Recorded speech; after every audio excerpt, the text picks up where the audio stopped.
Settle in, find a cozy blanket, and allow your thoughts to drift into the distant past. Tonight's story will take us on a calming yet curious journey across ancient civilizations and forgotten beliefs, not about empires or battles, but about something far more personal, the human body.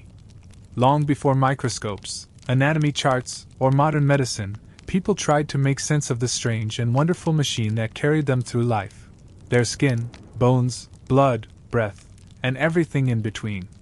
But without the tools or knowledge we now take for granted, ancient people often filled in the gaps with imagination.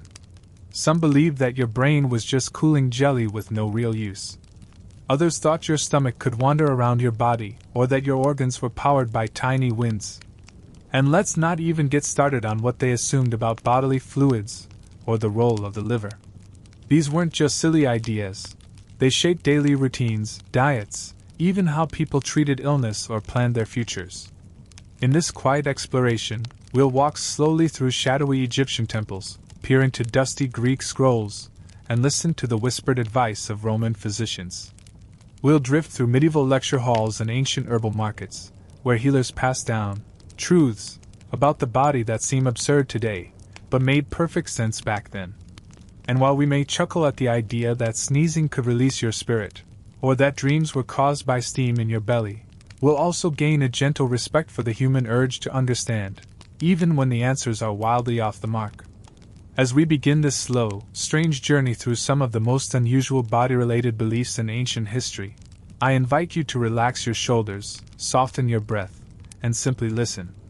You don't need to remember the details. You don't even need to stay awake. All you need to do is lie back, let go, and imagine a world where people thought your bones were made of milk, your soul lived in your liver, and your body was ruled by wandering spirits, floating vapors, and mysterious fluids. Let's begin. In the quiet corridors of ancient medical thought, one belief reigned supreme for centuries: the theory of the four humors. This strange, fluid-based model of the human body didn't just influence medicine, it shaped diets, personalities, and even relationships.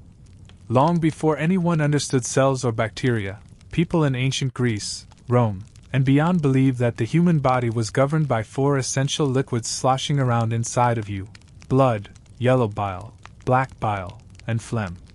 If any one of these got out of balance, trouble was sure to follow.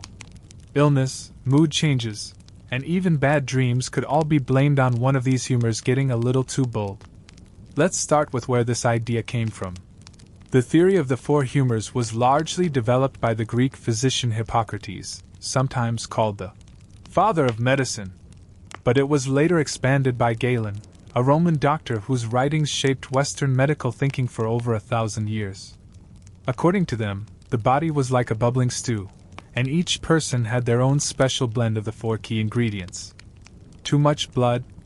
You were overly cheerful and energetic. Too much black bile? You became moody and melancholic.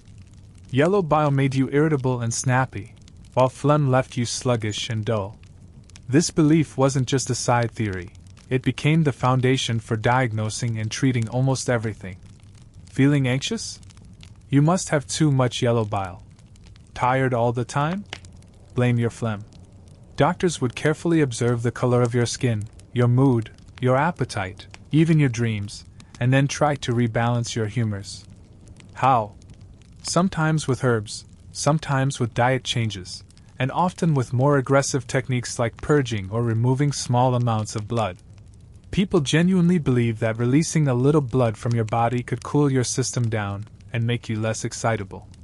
Even your personality type was explained by your dominant humor. These became known as the four temperaments. The sanguine person, ruled by blood, was joyful and lively, perhaps a bit too impulsive. The choleric, ruled by yellow bile, was driven and hot-tempered. The melancholic, heavy with black bile, was thoughtful but often gloomy. And the phlegmatic, soaked in phlegm, was calm and sleepy. These labels became so popular that they found their way into art, literature, and everyday conversation. People described friends and family using these ancient fluids like personality types in a quiz.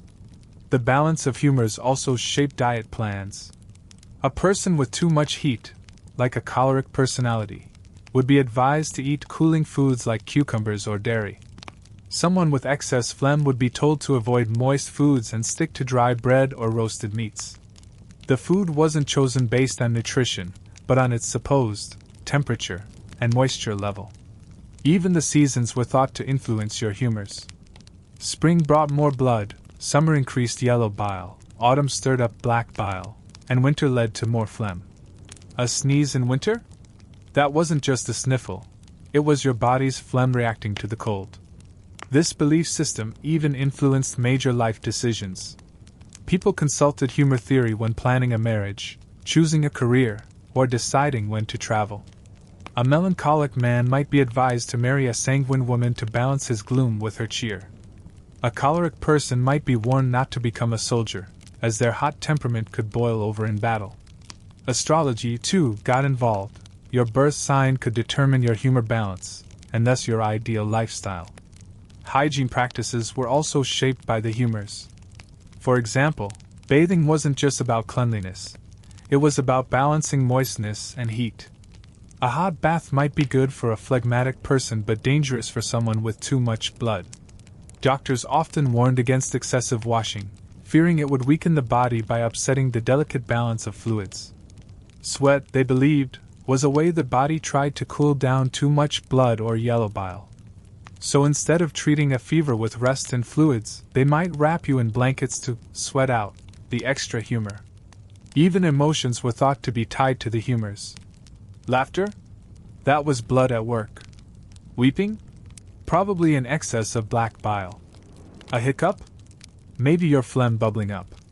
People believed their bodies were constantly reacting to their environment in visible, fluid-based ways. A sudden fright could stir up your yellow bile, making you lash out. A rainy day might increase your phlegm and make you feel tired.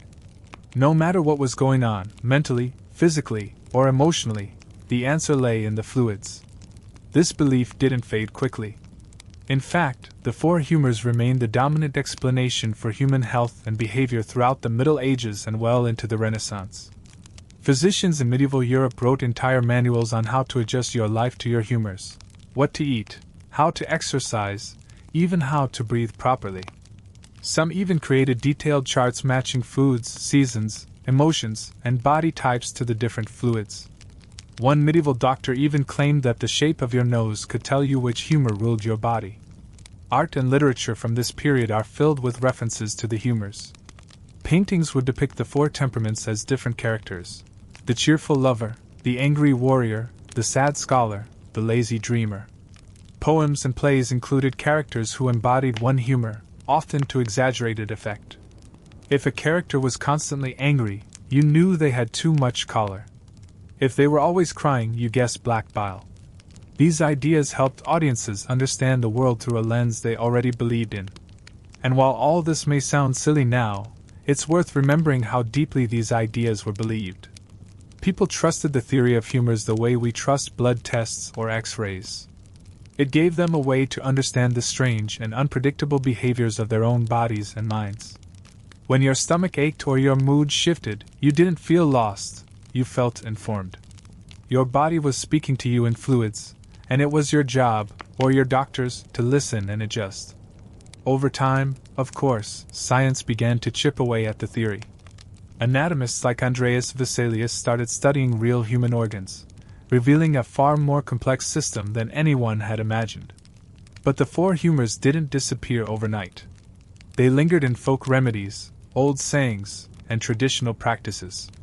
Even today, we use phrases that echo these ancient ideas, calling someone hot-headed, choleric, cold and phlegmatic, or melancholic. These are remnants of a time when the human body was seen not as a collection of organs, but as a swirling mixture of personality-infused fluids. So as you rest and drift off tonight, think of your body not as a scientific machine, but as a poetic soup, rich with imagined currents of humor, temperament, and ancient wisdom. Somewhere in the past, a doctor may have looked into your eyes and declared, "Ah, clearly a sanguine." And based on that, they would have suggested everything from your breakfast to your bedtime. Strange? Yes. But in a world without microscopes, it was the best explanation they had. And it served them, and their humors, well. In the cool hush of ancient medical halls and temple healing chambers, there existed one belief that seemed to dance between mystery and absurdity. The idea that a woman's womb could literally wander around inside her body. Known today as the wandering womb. This belief was deeply rooted in both medical texts and cultural customs across ancient civilizations, particularly in Greek and Roman thought.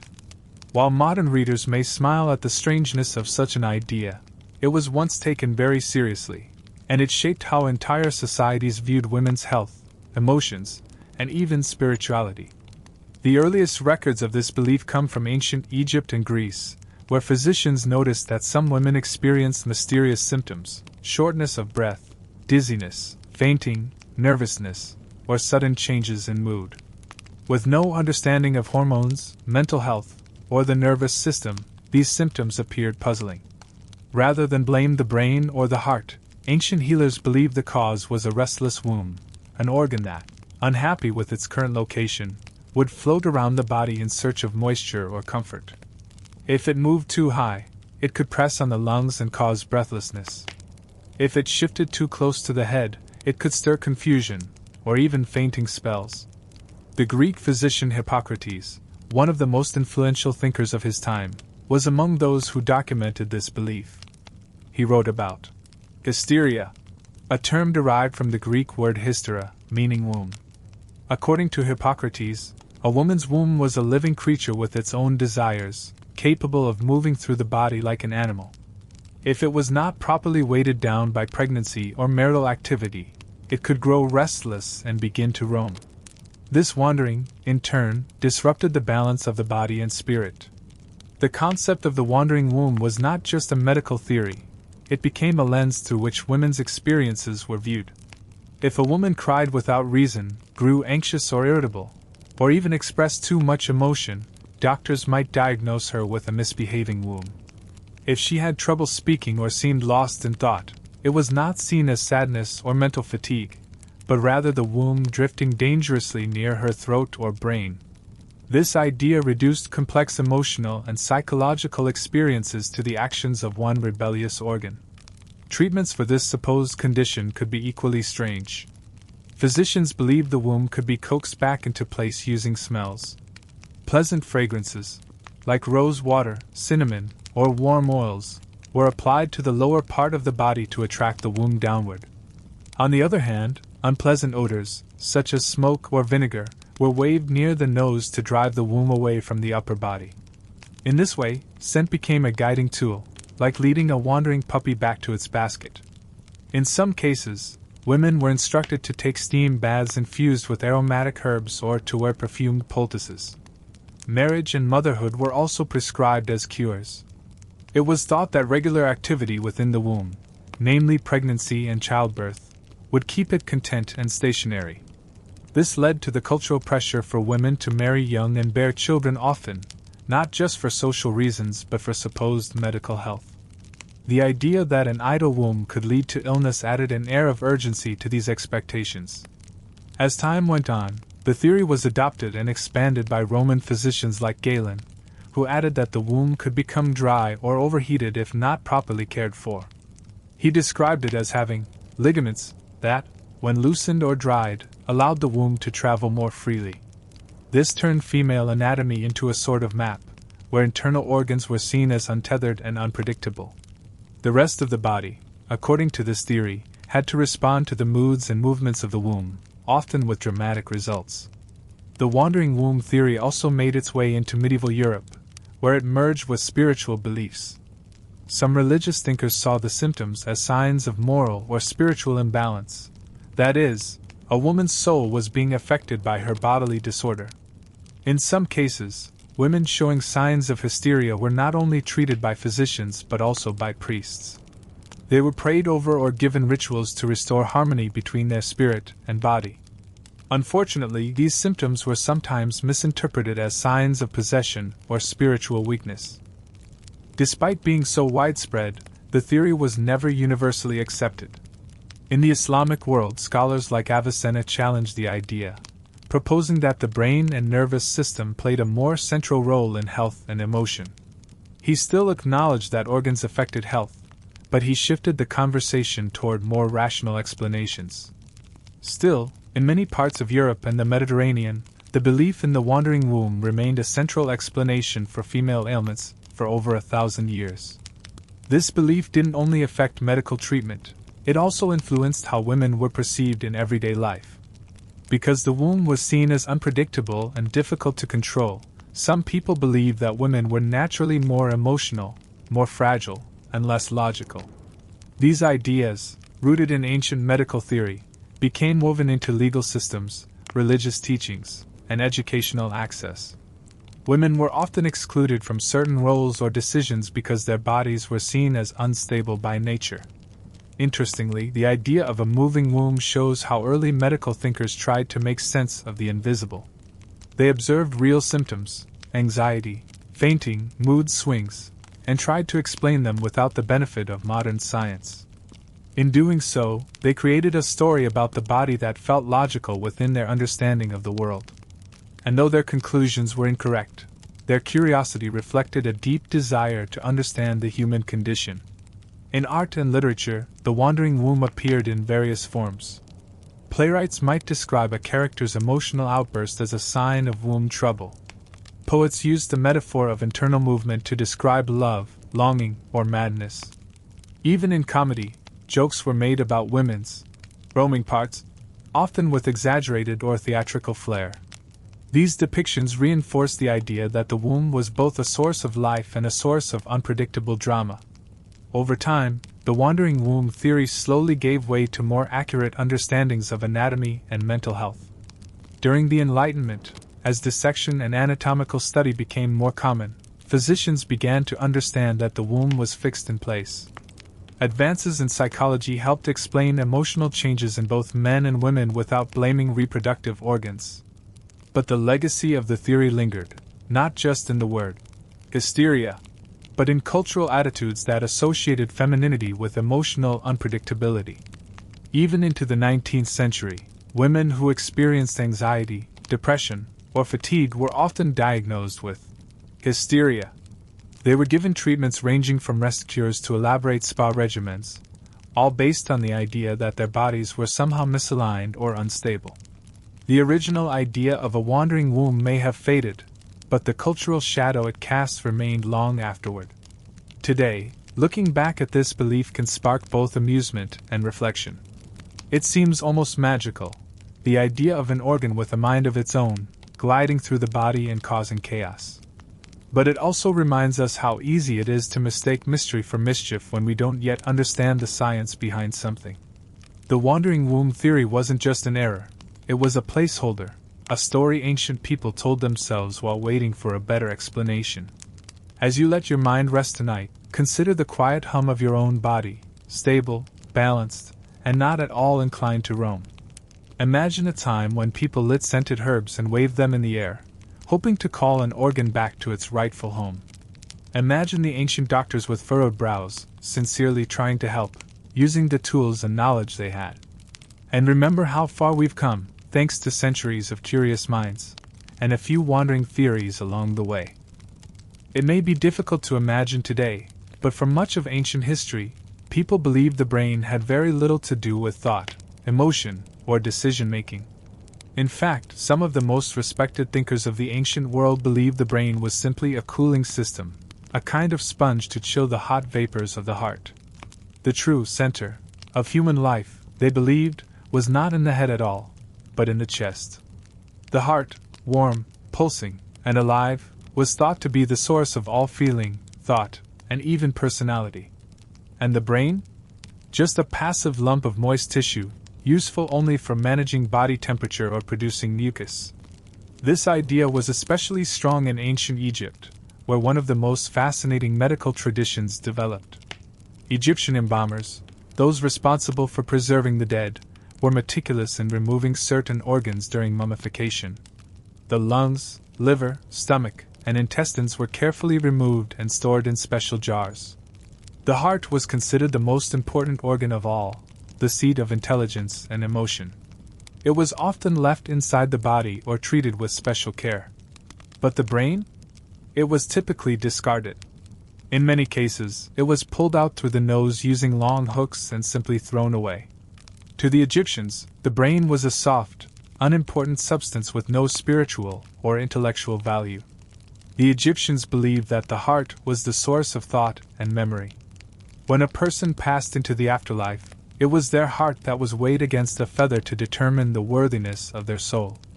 If the heart was too heavy with wrongdoing, it would fail the test, and the soul would be denied paradise. In their worldview, the heart remembered every deed, good or bad, and carried that memory into eternity. The brain, in contrast, had no such purpose. It was not mentioned in spiritual texts and received little to no attention in healing rituals or prayers. This belief in the heart as the center of intelligence was not limited to Egypt. In ancient Mesopotamia, scholars wrote about the liver and the heart as the seats of life and thought. The liver, in particular, was considered a divine organ capable of revealing the will of the gods. Priests would examine the livers of sacrificed animals to predict the future or guide important decisions. Once again, the brain played no role in these interpretations. It remained an overlooked and mysterious organ, barely mentioned in the great works of ancient science or spirituality. In ancient Greece, the debate over the brain's purpose became more complex. While some thinkers, like Alcmaeon of Croton, proposed that the brain was connected to the senses and played a role in perception, they were in the minority. The dominant view came from Aristotle, one of the most influential philosophers in Western history. Aristotle believed that the heart was the seat of reason, emotion, and consciousness. He thought the brain existed only to cool the blood, like a radiator for the heart.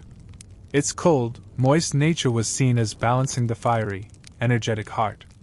According to Aristotle, this balance was essential for a person's health and character. In his writings, Aristotle explained that animals with larger hearts were more spirited and intelligent, while those with larger brains were slower and more passive. He believed the veins connected the heart to the rest of the body, spreading thought and emotion outward. The brain, he argued, had no such influence. Its role was to absorb excess heat generated by the powerful and active heart. This theory, though incorrect, was widely accepted and taught for centuries, shaping how physicians and scholars approached the body and mind. The Greek physician Galen, who lived in the Roman Empire several centuries after Aristotle, began to challenge this view. Through his dissections of animals, which were among the most detailed of his time, Galen observed that injuries to the brain could cause changes in movement, behavior, or sensation. He proposed that the brain played a role in controlling the nerves and perhaps even in thought. However, even Galen continued to believe that the heart was involved in emotion, and that the brain worked alongside it rather than being the sole source of consciousness. Despite these early insights, the full understanding of the brain's importance would not emerge for many centuries. In medieval Europe, Galen's writings were interpreted through a mix of medical and spiritual lenses. The heart continued to be celebrated in poetry, religious texts, and everyday conversation as the source of love, courage, and wisdom. When someone felt brave, they were said to be strong-hearted. When afraid, they were faint of heart. These phrases weren't just metaphors, they reflected the actual beliefs of the time. The mystery of the brain's function also led to imaginative explanations. Some thinkers believed the head contained multiple chambers, each with a specific task. One chamber might hold memory, another might store imagination, and a third might process reason. The placement of these chambers was thought to correspond with the stars or divine order. Dreams were believed to arise from vapors that drifted from the stomach up to the brain, filling these chambers with images and ideas. In this view, the brain was a kind of echo chamber, shaped more by the body's humors and the soul's desires than by neurons or synapses. Medical treatments based on these beliefs could be elaborate. If someone suffered from a headache or confusion, it was thought to be due to heat rising from the heart or stomach. The solution might involve cooling herbs, bloodletting, or applying cold compresses to the forehead. Some treatments included wearing charms or pressing certain stones to the scalp, believed to draw out harmful vapors. In cases of mental distress, a physician might focus on adjusting the balance of the humors or strengthening the heart, never suspecting that the brain itself might be the root cause. It wasn't until the Renaissance that scientific inquiry began to shift the focus back to the brain. Anatomists like Andreas Vesalius performed detailed dissections and created diagrams that showed the complexity of the brain's structure. He challenged earlier views by demonstrating that the brain, not the heart, was connected to the nerves and sensory organs. These discoveries laid the foundation for modern neuroscience, but it would take generations for these ideas to be fully accepted. The slow recognition of the brain's role teaches us something valuable about human understanding. For much of history, people relied on what they could see, feel, and interpret through experience. The heartbeat was strong and rhythmic, easy to sense and essential to life. The brain, hidden and silent, offered no such clues. Its stillness was mistaken for emptiness. And so, even in the most advanced societies of the ancient world, it was dismissed as little more than a cooling sponge. Even today, echoes of these old beliefs linger. We still speak of having a change of heart, following our heart, or speaking from the heart. We describe courage as heartfelt, and pain as heartbreaking. These expressions remind us that for thousands of years, the heart was not just a physical organ, it was the home of the soul, the keeper of wisdom, and the commander of thought. As you drift off to sleep tonight, imagine lying in an ancient temple, surrounded by flickering oil lamps and the scent of herbs. A healer places their hand on your chest and listens to your heartbeat, believing they are touching the very center of your being. Your thoughts, they believe, rise from that pulsing rhythm, not from the quiet brain hidden above. It is a strange and gentle belief, born of wonder and observation, and though we know better now, it still carries a quiet kind of poetry. Among the many unusual beliefs held about the human body in ancient history, few were as quietly curious as the idea that bones, especially in children, were made not of hard material, but of something soft and nourishing, like milk. This peculiar notion, while not as widely known today, found its place among early theories about the formation and development of the body. Ancient people, lacking microscopes, X-rays, or a firm grasp of anatomy, turned to metaphors and the visible world around them to explain the unseen. And what better metaphor than milk, the first and most essential food, to describe what gave bones their strength? This belief was particularly common in early infancy, where bones felt soft and pliable. A baby's limbs could bend with ease, their skull not yet fused, and their movements gentle and unsteady. Observers, including midwives and healers, concluded that bones must begin as a milk-like substance, soft, white, and fluid, and gradually hardened over time. The logic, in its way, made sense. Milk was what infants drank. Milk helped them grow. And so, milk must be the very thing they were made of. Some healers extended the metaphor further, believing that breast milk passed directly into the bones, slowly transforming into solid matter as a child matured. This theory wasn't just a passing idea, it influenced how societies approached nutrition, weaning, and early childhood care. Mothers were often told that the quality of their milk would determine the strength of their baby's skeleton. A watery or thin milk could lead to weak bones or crooked limbs, while rich, thick milk would produce sturdy children. In some traditions, mothers were fed special diets believed to thicken their milk, filling it with strength-giving properties that would flow into their babies' bodies like cement into a mold. In ancient Greece and Rome, physicians wrote about the importance of milk not just for feeding infants but for shaping their very structure. Galen, the Roman doctor whose works dominated medical thinking for centuries, described the transformation of milk into blood and eventually into flesh and bone. He believed this transformation occurred through the body's natural heating and digestion process, a kind of inner alchemy that turned one substance into another. In Galen's model, the body worked like a kitchen. Food entered the stomach, was cooked by inner heat, and became whatever the body needed: energy, muscle, or bone. Milk, being gentle and pure, was considered an ideal starting point for building strong physical form. This belief also fed into ideas about purity and bodily hierarchy. Milk was associated with innocence and softness, while bone was tied to firmness, adulthood, and mortality. In some early texts, the transformation from milk to bone mirrored the transformation from infancy to adulthood, from softness and dependence to structure and independence. A child with good bones was praised not just for health but for having received proper nourishment and care. A child who was frail or slow to stand might be said to have milk still in the bones, a gentle phrase suggesting unfinished growth. The concept extended beyond infancy. Some adults, especially the elderly or the ill, were thought to have bones that were drying out, losing the fluidity that once gave them strength. In this sense, bones were never thought to be entirely fixed or permanent. They were in a constant state of change, absorbing, releasing, or drying according to the body's condition. Just as milk turned to bone in childhood, bone could return to dryness or fragility in old age. The cycle was not unlike the turning of seasons: soft spring, hard summer, brittle autumn, and empty winter. In traditional Chinese medicine, a similar fluid-based understanding of bones developed, though not specifically tied to milk. Practitioners believed that the kidneys governed the essence of life, which in turn nourished the bones. This essence, known as jing, was thought to flow through the body, and when strong, it produced firm bones and healthy teeth. While the metaphor differed, the idea remained: bones were not hard, lifeless matter but living tissue fed by fluids, dynamic, changeable, and deeply tied to one's life force. Other cultures linked bones' strength to spiritual or symbolic meanings. In some indigenous traditions, bones were seen as the core of life, holding not just the body upright but also holding memory, spirit, or ancestral power. Weak bones could be a sign of spiritual imbalance, not just physical weakness.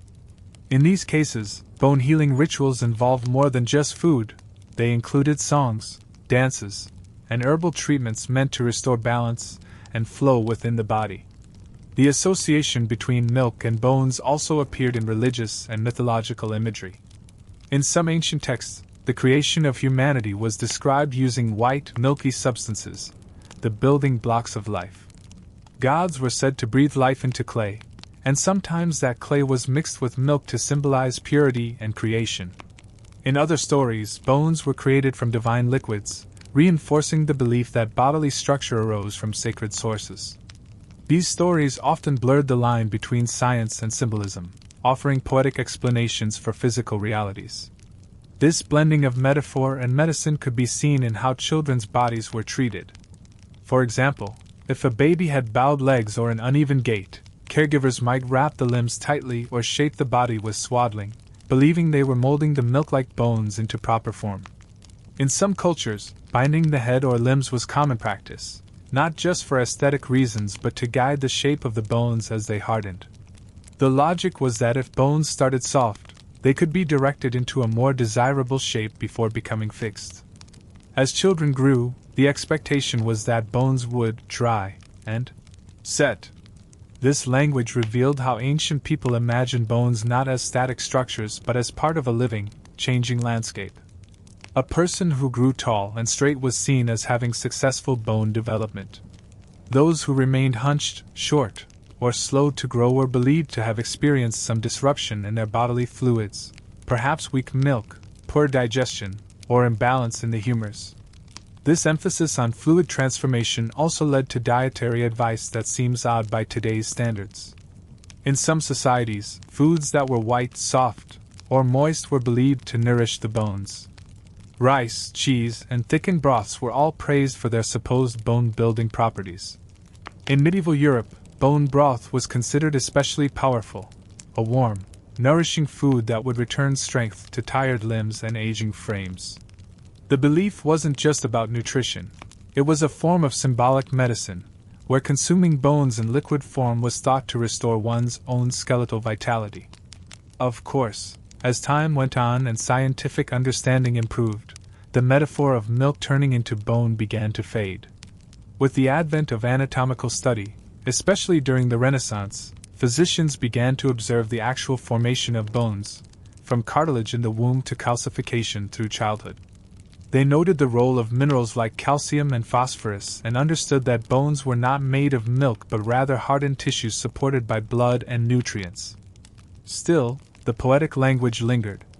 Even today, we associate milk with bone health, and advertisements encourage children to drink milk for strong bones, a faint echo of the old belief that the two are intrinsically linked.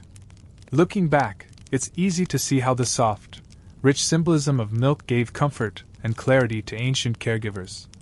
In a world without science as we know it, metaphors served as both education and reassurance. To imagine bones as congealed milk was not foolish. It was intuitive, compassionate, and deeply human. It reflected a worldview that sought meaning in every stage of life, from the first feedings of a newborn to the stooped backs of the elderly. As you close your eyes tonight and listen to the quiet within your own body, think of your bones not as dry or lifeless, but as silent companions, shaped over time, fed by the care of others, and once believed to be made of the same substance that comforts us from the start. Somewhere in the past, a mother warmed a bowl of thick milk and smiled, knowing that with every sip, her child's legs, spine, and arms were growing strong. Not because she read it in a book, but because she believed it with her whole heart, and that belief carried across generations, firm as bone. To modern minds, digestion is a fairly mechanical process. We know that food enters the stomach, breaks down through enzymes and acids, and moves along a well-understood path through the intestines, where nutrients are absorbed and waste is expelled. But in ancient history, the belly, especially the stomach, was more than a site for digestion. It was imagined as a sacred space, a miniature forge, a bubbling cauldron, or even a mystical furnace powered by inner heat and elemental forces. Before microscopes and modern biology, ancient people had to guess at what was going on inside, and they used the language of fire, cooking, and transformation to explain it. This chapter will take us through those early beliefs, from Greek and Roman thinkers to medieval doctors, to Asian medical traditions, all of whom believed that what happened inside the belly was more than just digestion. It was alchemy. It was magic. It was a process that shaped your health, your energy, and even your mood. In this version of the body, your stomach wasn't just a pouch. It was the engine of life. The idea of the stomach as a furnace can be traced all the way back to the writings of Hippocrates. He believed that the stomach was the seat of a cooking process. Just like food changed when placed over fire, he believed that food inside the body underwent similar transformation due to the body's natural heat. He described how food was ripened in the belly and cooked into a digestible form before being transported through the veins and into the rest of the body. This inner cooking process was essential. If it failed, the body would be starved of strength. Hippocrates, and later Galen, viewed the stomach's success or failure as dependent on the quality of your inner fire. If you were born with strong digestive heat, you could eat heavy foods and thrive. If your fire was weak, you needed soft, simple meals or herbal teas to stoke the flames. Illness was sometimes blamed on raw or unripened food staying too long in the belly, not because of bacteria, but because your body's fire hadn't properly transformed it. This is why foods were often assigned qualities like hot, cold, moist, or dry, and prescribed based on your body's state. Galen expanded this theory into a complex system of stages. First came digestion in the stomach, the initial cooking phase. Then, the food traveled to the liver, where it was transformed into blood. From there, it passed through the veins, where the humors, blood, phlegm, yellow bile, black bile, were adjusted, and finally, it reached the tissues and organs. Every stage depended on heat. Too little, and food spoiled inside you. Too much, and the food burned, creating harmful vapors that could affect your mood or even disturb your dreams. This theory of belly heat wasn't just academic. It influenced every part of daily life. Physicians would often prescribe warm foods for weak people and cooling foods for those who were overly energetic. Spices like cinnamon, ginger, and pepper were praised for kindling the fire of digestion, while dairy or cucumbers might be advised to cool an overheated belly. In this way, meals were not just about taste, they were about balance. People believed that each dish carried elemental traits, and combining them required careful thought. People also monitored their digestive fire based on their feelings after a meal. If you felt sleepy, that meant your stomach had drawn all your body's energy toward itself. like a hearth drawing heat from the room. If you burped or had stomach discomfort, it meant the fire had been upset. Maybe the food was too cold, or your belly was too tired to cook it properly. Remedies included hot drinks, stretching, or lying on your left side, which was believed to aid the downward flow of food. Interestingly, the idea of inner fire also appears in traditional Chinese medicine, where the middle burner, part of the body's triple burner system, is responsible for digestion. The middle burner was thought to control the transformation of food and drink into usable energy, or qi. If this fire was low, you would feel tired, have bloating, or lose your appetite. If it was too strong, it could burn the fluids in your body, causing dryness or restlessness. Maintaining harmony in the digestive fire was a key part of health, just as it was in ancient Greek thinking. In Ayurveda, the ancient medical system of India, digestion is governed by a force called Agni, which literally means fire. Agni is considered one of the most important elements of life. A strong Agni means proper digestion, energy, and mental clarity. A weak Agni results in poor health, undigested food, and a buildup of harmful substances. Like in Greek medicine, foods were classified by their heating or cooling properties, and meals were designed to support your particular constitution, or dasha. These ideas weren't just about physical digestion. The belly's fire was often linked to mental and emotional health. In some cultures, sadness was thought to cool the belly, reducing your appetite and making digestion difficult. Anger, on the other hand, might overheat the stomach, causing burning sensations or discomfort. People believe that your emotional state could directly influence your belly's fire, and vice versa. A healthy gut meant a peaceful mind. A troubled gut meant restless thoughts, bad dreams, or melancholy moods. This connection between digestion and emotions led to unusual treatments. A person with anxiety might be told to eat warm porridge or drink hot herbal infusions to calm the belly. Someone suffering from sadness might be advised to eat spicy food to reignite their internal fire. Eating became a kind of therapy, not just for the body, but for the soul. Meals were seen as opportunities to restore balance and peace within.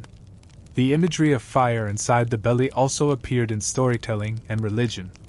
In some myths, inner fire was considered a gift from the gods, a divine spark that allowed humans to transform the raw world into something edible, understandable, and spiritual. In some cultures, fasting was used to cool the fire during times of reflection or mourning. In others, feasting was a way to honor the divine by celebrating the heat that gave life. Fire symbolized transformation, not just of food, but of the self. This fire-based understanding of digestion also shaped views of illness. When someone was bloated, sluggish, or had discomfort after eating, the diagnosis often involved too much moisture or not enough heat. Treatments could include drinking wine, applying warm cloths to the belly, or eating dried fruits and toasted bread. In medieval Europe, hot stones were sometimes placed near the stomach to revive the inner fire. Spices were stored like medicine, and some were more expensive than gold, not just for flavor, but for their supposed ability to spark digestion and protect the belly from bad humors. One curious belief was that digestion only occurred during sleep. Since the body wasn't busy with walking or talking, it could devote its energy to the stomach's fire. This led to recommendations about eating before bed, sleeping on a specific side, and keeping the room warm. People believed that a cold room could extinguish the fire and result in undigested food. A heavy meal, if not properly warmed by sleep, could rot inside you, creating bad air that rose into your head and caused nightmares or strange thoughts. Even posture mattered. Sitting up straight, walking after meals, or lying on your side were all thought to affect the path and success of digestion. The belly was not just a pouch, it was a complex, fiery workshop, needing careful tending and respect. People spoke of it with reverence, and healers treated it like a sacred site of transformation. Today, we understand digestion through enzymes, acids, bacteria, and organs. But there's something gentle and imaginative about the old ways of thinking. They remind us that the human body was once a place of wonder and metaphor, a mystery people tried to understand using what they could see, feel, and imagine. A rumbling belly meant more than hunger. It meant activity, life, and the stirring of the sacred fire within. As you drift into rest, let the warmth of this story settle in your thoughts like a gentle flame. Picture the flicker of firelight inside your belly, not destructive or wild, but steady and glowing. Imagine an ancient healer placing a hand on your abdomen, nodding slowly, and smiling. "Your fire is strong tonight," they might whisper. "You will dream well." In the dimly lit temples and dusty scroll-filled chambers of the ancient world, there was one organ that held a strangely powerful reputation. Not the brain, not the heart, but the liver. Today, the liver is mostly known for filtering toxins and supporting digestion. But in ancient history, it was seen as so much more.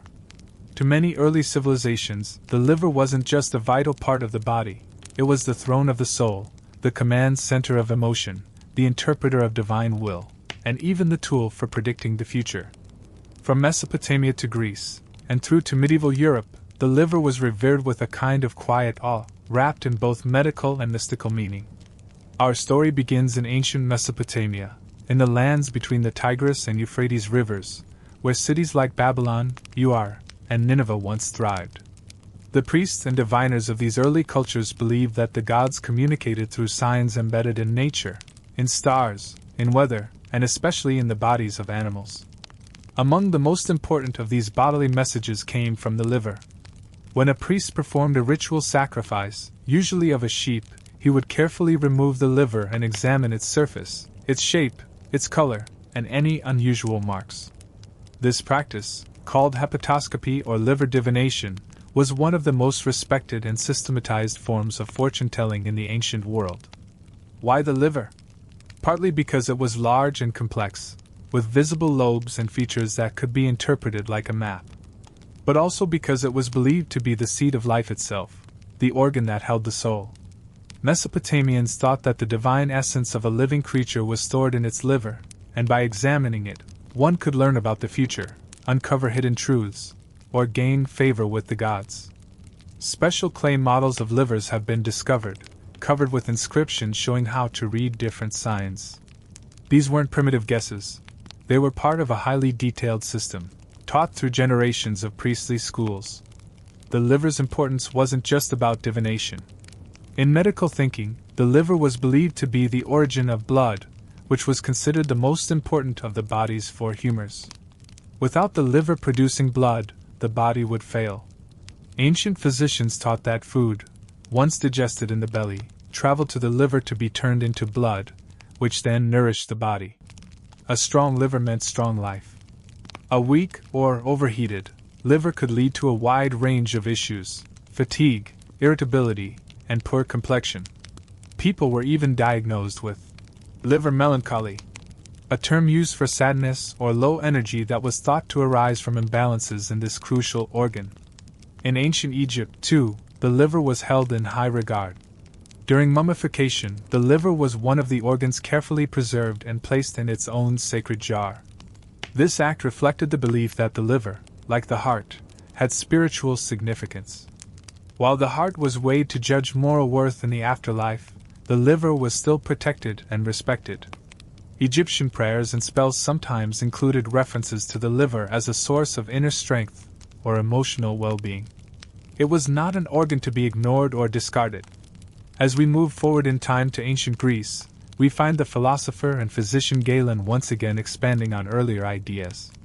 He believed the liver was not only the source of blood but also the origin of desire and appetite. In his model, the soul was divided into parts. The rational soul lived in the brain, the spirited soul in the heart, and the appetitive soul in the liver. This last part, according to Galen, governed our cravings, our need for food and comfort, and even our emotional longings. The liver was thought to pulse with the rhythms of desire, and its condition affected mood and health alike. Galen's views were adopted by medieval physicians and influenced medical practice for over 1,000 years. A person who seemed greedy or gluttonous might be said to have an inflamed liver. A patient who lacked energy or had a pale complexion might be given treatments to strengthen the liver's blood-producing powers.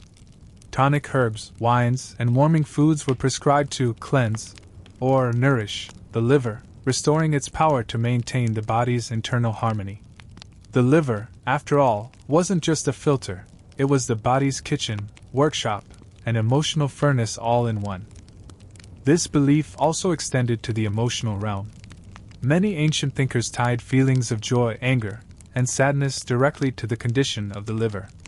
An unbalanced liver could create mood swings, sudden bursts of emotion, or a sense of heavy sorrow.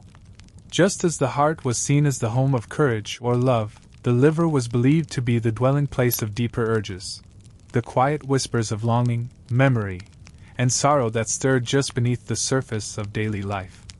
The symbolism of the liver even found its way into myths and legends. One of the most famous stories comes from Greek mythology, the tale of Prometheus. In this story, Prometheus steals fire from the gods and gives it to humanity, an act of great defiance. As punishment, Zeus chains him to a rock, and every day, an eagle comes to eat his liver. Every night, the liver grows back, and the torment begins again. This gruesome cycle wasn't chosen at random. The Greeks believed the liver could regenerate, and they associated it with deep suffering and resilience. The story was symbolic. Prometheus's liver, constantly regrowing, reflected the eternal nature of sacrifice and the indomitable will of the soul. In some Asian traditions, the liver also held spiritual importance. In traditional Chinese medicine, the liver is one of the body's primary organs of energy and emotion. It is believed to store blood, regulate the flow of qi, life energy, and influence mood. A stagnant liver can cause frustration or irritability, while a well-functioning liver allows the energy of the body to move smoothly. Treatments often include herbal formulas, acupuncture, and dietary changes to soothe the liver and release emotional tension. Like in the West, the liver is seen as both physical and symbolic, a site where body and spirit meet. Cultural proverbs and sayings also reflect the liver's significance. In some languages, phrases like, "a heavy liver," describe sorrow or weariness. In others, "a warm liver," might suggest passion or enthusiasm. These expressions show that even as medical science advanced, the older, symbolic understanding of the liver endured, as a place where feelings lived and where life's heat was stored. During the Middle Ages, European physicians continued to focus on the liver as a central organ. Medical texts described in great detail how to detect liver imbalances by looking at the tongue, the eyes, or the quality of one's breath. Some even believed the liver could be affected by the stars, with different planetary alignments influencing its function. Astrology and medicine worked hand in hand, guiding treatments based on birth charts and celestial observations. Despite all these layers of belief, few people ever saw a liver with their own eyes. Dissection was rare and often forbidden, so most knowledge came from animal observations, second-hand reports, or traditional teachings. The liver, therefore, became a vessel of mystery, large, unseen, and powerful. People trusted what they were told about it, and they treated it with the kind of respect reserved for things both vital and unknown. Today, the liver is still essential, but its emotional and spiritual meanings have faded. Science has taught us about its roles in metabolism, detoxification, and hormone regulation. Yet we rarely think of it as poetic or soulful. And yet, in small ways, the old beliefs remain. We still say someone is liverish when they're irritable. We still believe that stress can affect our guts and emotions. And we still admire the liver's ability to heal, its slow, patient regrowth reminding us that even the most burdened parts of ourselves can recover. So, as you rest your eyes tonight, imagine your liver not just as an organ but as an ancient storyteller, dark and silent, yet pulsing with wisdom.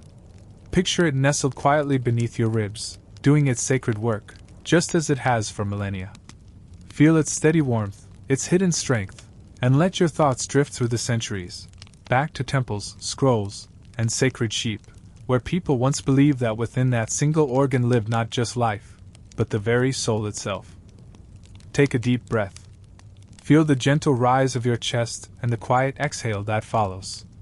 For most of us today, breathing is automatic, an unconscious rhythm that sustains life. We understand it through science. Oxygen enters the lungs, passes into the blood, and feeds the body. Simple. mechanical, essential. But in ancient history, breath was not just biology. It was magic. It was power. It was the very essence of life, a sacred bridge between the material and the spiritual. Civilizations across the world believed that breath carried the soul, connected humans to the divine, and revealed the secrets of health, emotion, and even personality. The roots of this belief go back as far as language itself. In many early cultures, the words for breath, soul, and spirit were one and the same. In ancient Hebrew, the word ruach meant breath, wind, and spirit. In Greek, the word pneuma meant both breath and the animating force of life. In Latin, spiritus carried the same meanings. These weren't coincidences. People didn't see breath as just air, they saw it as a living force that entered the body at birth and left it at death. To breathe was to be alive. To stop breathing was to let the soul slip away. In ancient Egypt, breath was associated with the gods themselves. The god Thoth, who represented wisdom, was believed to control the breath of life and maintain the balance between the physical body and the eternal spirit. Some texts even described the breath of the gods as the source of creation, a divine wind that stirred the stillness of the universe and gave shape to the world. Egyptian priests believed that certain incantations could breathe power into amulets, statues, or spells, turning them from lifeless objects into sacred tools. The act of breathing, in this context, was not just a function, it was a form of transformation. The connection between breath and divinity continued in Mesopotamian cultures. In early Sumerian and Babylonian stories, the gods formed humans from clay, then breathed life into them. The breath wasn't merely air, it was the gift of consciousness. Without it, the clay remained just that, lifeless matter. To be given breath was to be given being. This theme echoed across time, appearing again in the Hebrew Bible, where it is said that God formed man from the dust of the earth and breathed into his nostrils the breath of life. That breath, in the minds of many ancient people, was the soul itself. Breath was also seen as a force that could carry emotions and thoughts. In ancient Greece, philosophers like Anaximenes believed that pneuma was the basic substance of the cosmos, a kind of divine air that formed all things, including the soul. Later thinkers, such as Plato and Aristotle, developed more detailed ideas about the soul, but the role of breath remained central. Aristotle taught that breath helped regulate the body's internal heat and kept the soul balanced.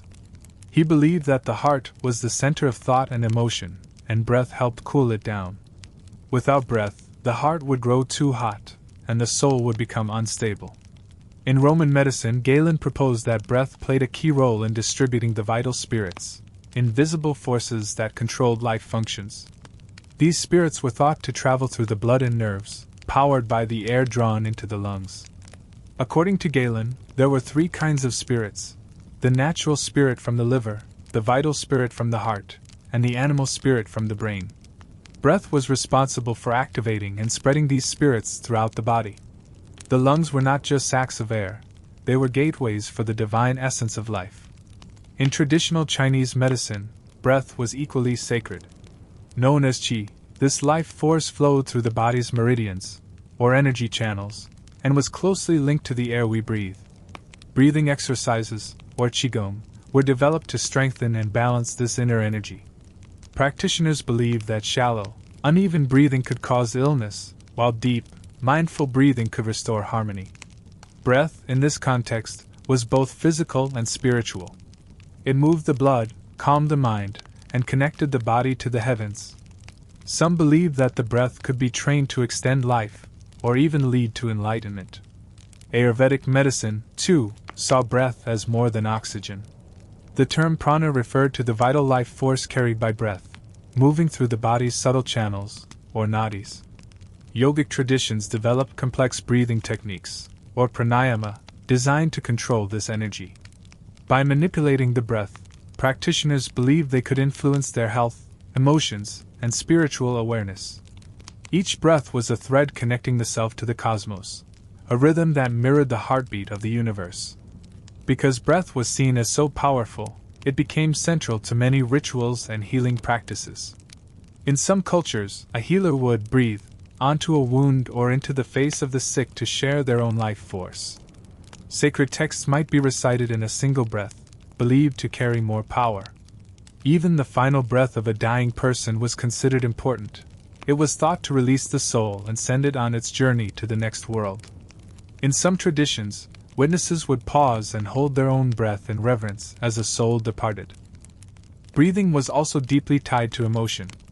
People believed that fear, anger, and sadness could change the quality of breath. A frightened person might breathe quickly and shallowly. A calm person would breathe slowly and deeply. These observations were accurate in a way, but ancient people interpreted them differently.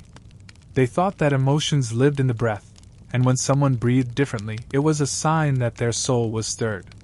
Some even believed that sighs, gasps, or shouts could release bad spirits, or cleanse the heart. The voice, too, was seen as a kind of breath magic. Words carried power not just because of their meaning, but because they were formed from breath. Poets, prophets, and orators were admired not only for their words, but for how they breathed life into them. A strong, steady voice was a sign of a powerful spirit. A weak or trembling breath suggested fear, illness, or a troubled soul. Breath was judged, trained, and honored, a measure of one's inner strength and outer presence. Even sleep was believed to be governed by breath.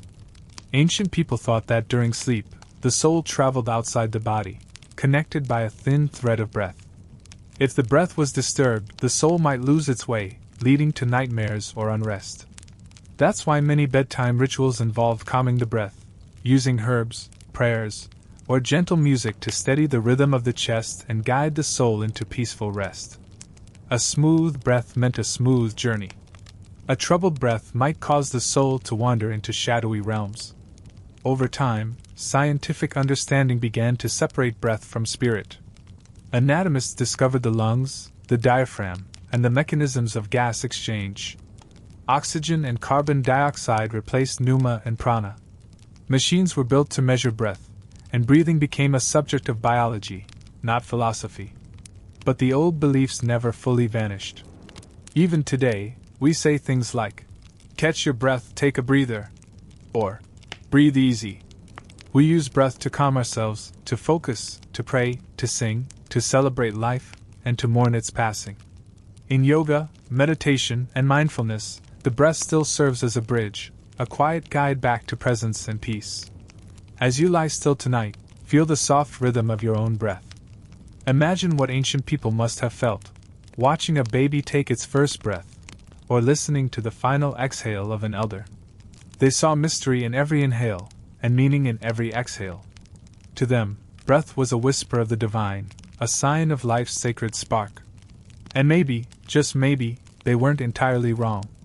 So, close your eyes and follow your breath as it moves gently in and out. Let each breath carry you further into calm, deeper into rest, and farther into a world where every sigh was sacred, every inhale a gift, and every exhale a quiet prayer to the mysteries of life. Of all the substances flowing through the human body, none stirred more curiosity, reverence, and confusion in the ancient world than blood. Rich, red, and mysterious, it pulsed through veins unseen, yet could spill out suddenly with injury, emotion, or illness. It was the stuff of life, warm and vital, yet also strange and troubling in its ability to vanish, stain, or stir the imagination. Ancient people didn't just see blood as a fluid, they saw it as a force, a presence, a carrier of personality and power. But for all their fascination, they didn't agree on what blood actually was, what it did, or why it mattered so much. This chapter explores the strange and contradictory beliefs surrounding blood across ancient cultures, beliefs that shaped not only medical practice but also religion, art, and social life. What did people think blood was made of? Why did they believe it changed with mood, season, or time of day? And what strange rituals did they create to honor, harness, or heal it? We begin with perhaps the most influential ancient theory, the four humors, which placed blood at the very top of the body's internal hierarchy. According to Hippocrates and later Galen, blood was the most noble and life-giving of all the humors, which also included phlegm, yellow bile, and black bile. These humors had to remain in balance for a person to be healthy, but blood was thought to be the foundation of vitality. It was warm and moist, associated with spring, youth, joy, and generosity. People with a sanguine temperament, ruled by blood, were believed to be cheerful, talkative, and affectionate, always ready for a party or a philosophical debate. But blood, in this theory, wasn't just one substance. It changed depending on the time of year, your age, your diet, and even your location. Blood in the morning was thought to be different from blood at night. Blood in spring carried more vitality than in autumn. If you ate too many cold or moist foods, your blood might become sluggish. If you lived in a hot climate, your blood might overheat. Physicians believed that blood could be thick or thin, fast or slow, strong or weak, depending on how your body was digesting food and reacting to its environment. The liver, as discussed in the previous chapter, was believed to be the organ responsible for making blood out of food. This blood was then distributed by the heart to nourish the body. However, not all blood was created equal. Arterial blood was thought to be purer, filled with vital spirits, while venous blood was denser and linked to digestion. The movement of blood was imagined not as a closed circuit, as we know today, but more like a slow diffusion, a kind of tide moving through the body, soaking the organs and limbs with strength. Because of these beliefs, treatments often aim to adjust the quality or quantity of blood. One of the most common was bloodletting, the deliberate removal of blood to restore balance. If someone had a fever, a rash, or an outburst of emotion, doctors might suspect an excess of blood. They would cut a vein, usually in the arm, and drain a calculated amount to calm the body. This practice, known as phlebotomy, was performed for centuries and became one of the most iconic images of medieval medicine. It was believed to reduce pressure, cleanse impurities, and soothe the spirit. In fact, some doctors claimed that regular bloodletting could prevent illness altogether, like tuning an instrument to keep it from going out of key. Beyond bloodletting, diet and lifestyle were also tailored to manage blood. Foods were classified by their effect on the blood. Some were said to build blood, like red meat, wine, or figs. Others were said to thin or cool the blood, such as lettuce, cucumber, or vinegar. The goal was to keep your blood from becoming boiling, choleric, or stagnant. People were advised to eat lightly in summer to avoid overheating the blood, and to drink warming broths in winter to keep it flowing smoothly. Even activities were matched to blood quality. Too much exercise could agitate the blood, while too much rest could thicken it. Religious traditions also held deep beliefs about blood. In many ancient rituals, blood was seen as a sacred offering. The spilling of blood in sacrifices, whether animal or symbolic, was believed to feed the gods, purify a space, or seal a covenant. In ancient Israelite traditions, blood was sprinkled on altars, garments, and doorways to signify protection or divine favor. In ancient Greece and Rome, sacrificial animals were chosen carefully, and their blood was collected, poured, or burned to honor the divine. In Egypt, blood had a connection to magic and resurrection.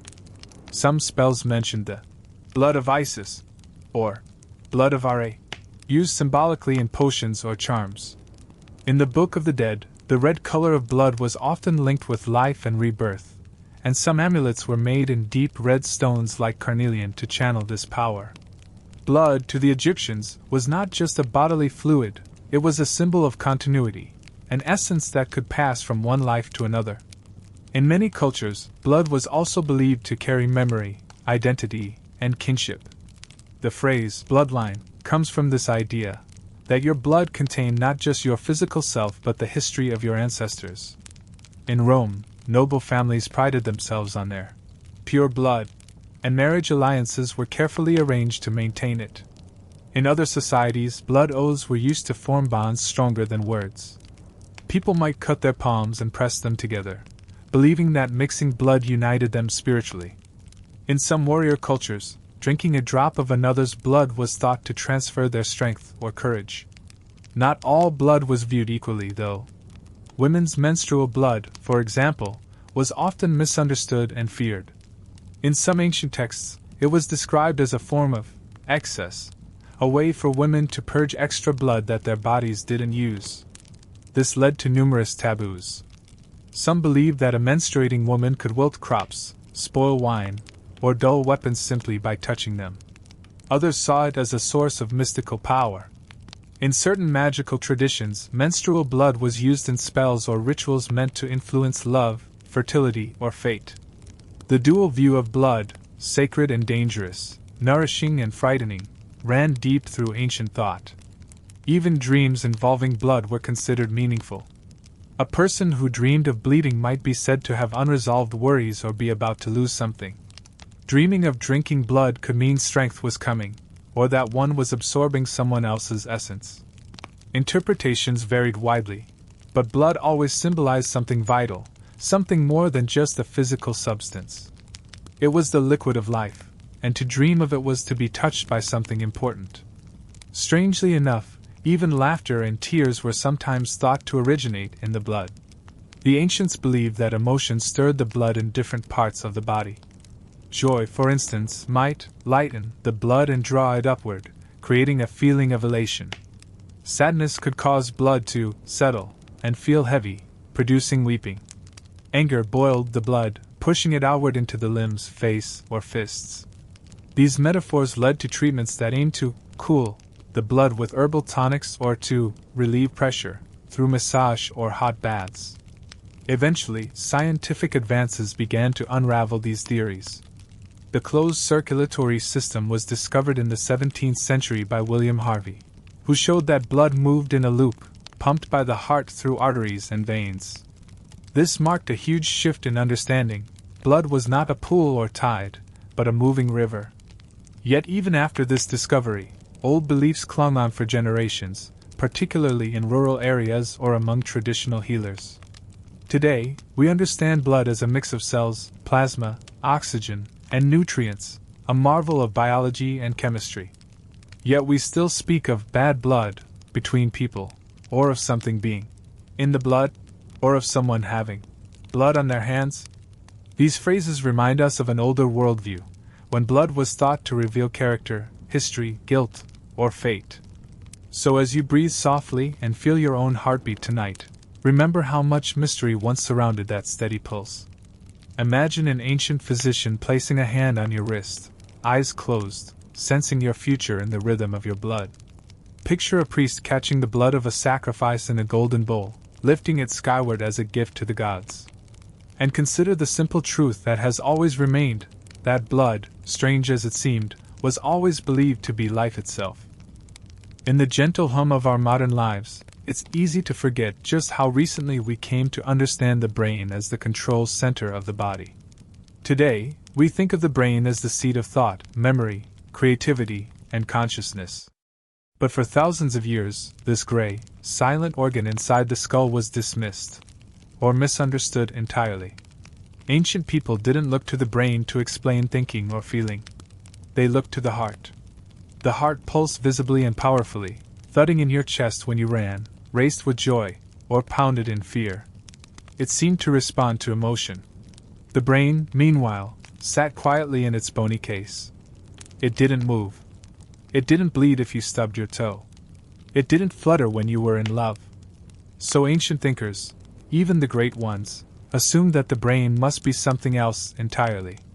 Something simpler. Something colder. They believed the brain existed not to think, but to chill. Yes, chill. The dominant theory for centuries was that the brain acted as the body's natural cooling system. It was a sponge for heat, absorbing the fiery emotions that bubbled up from the heart, and calming the body down before it overheated. In this worldview, the heart was the real command center, the source of emotion, reason, and vitality, while the brain was more like a wet towel. It didn't generate ideas. It didn't feel. It simply kept the body from getting too hot under pressure. This belief has roots going back as far as ancient Egypt. The Egyptians, master embalmers and keen observers of the human form, treated the brain with notable disinterest.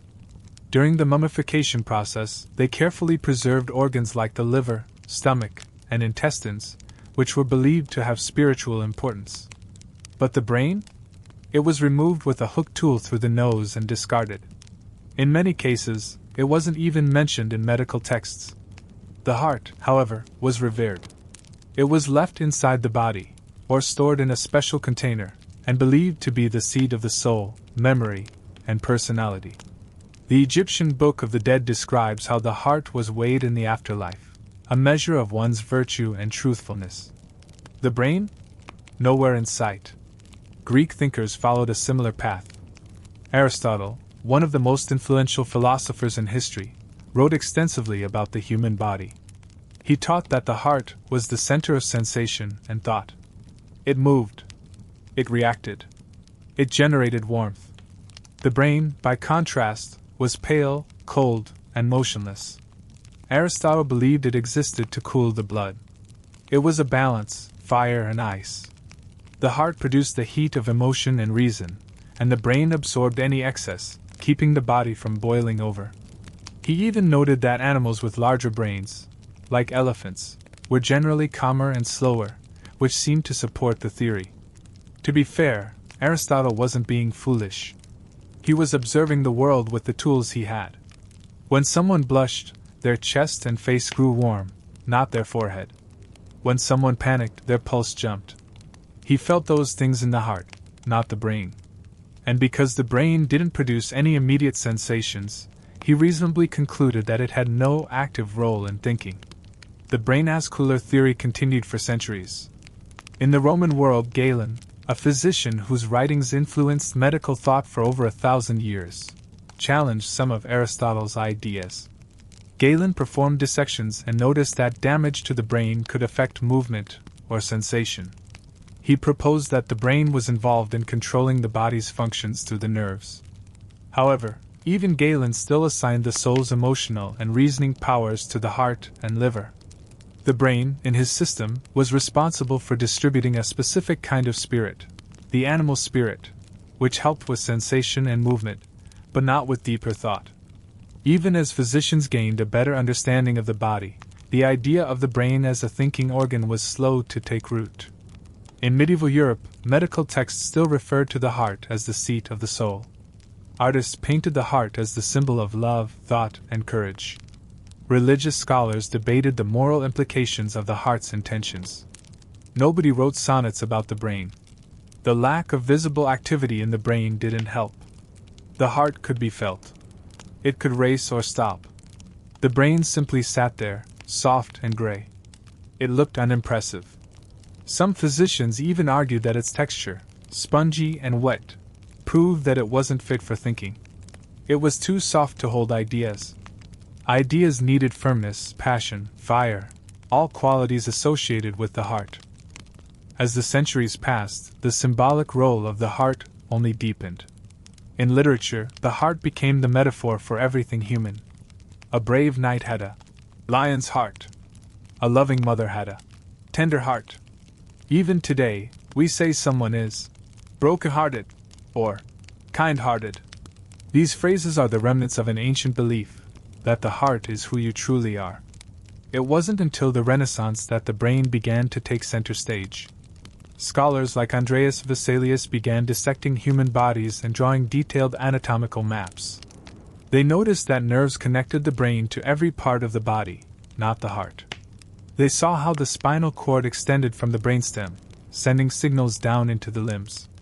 Gradually, the idea took hold that the brain might not be just a cooling sponge after all. It might actually be the source of thought.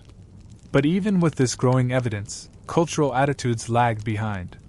People still found it more poetic, more intuitive, to locate the self in the chest. The rise of Romanticism in the 18th and 19th centuries revived emotional symbolism, placing passion above reason, and celebrating the heart as the vessel of love, grief, and longing. Scientific knowledge was expanding, but the myths of the past still cast long shadows. In other parts of the world, beliefs about the brain varied.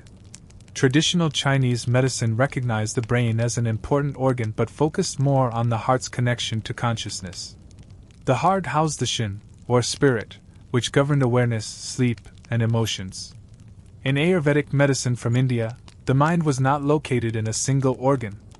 Instead, it was spread throughout the body, especially centered in the heart.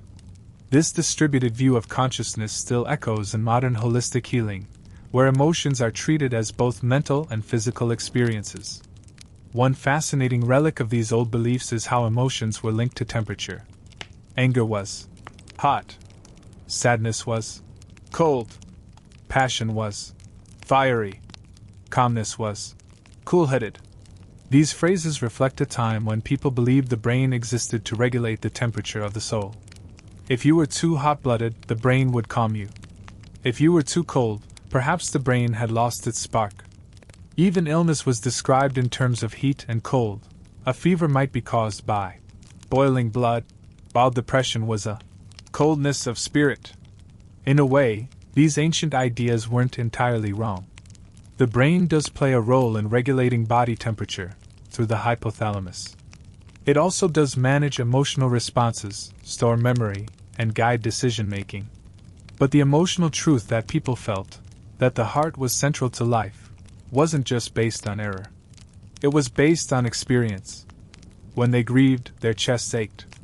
When they fell in love, their hearts fluttered. The brain offered no such obvious signals.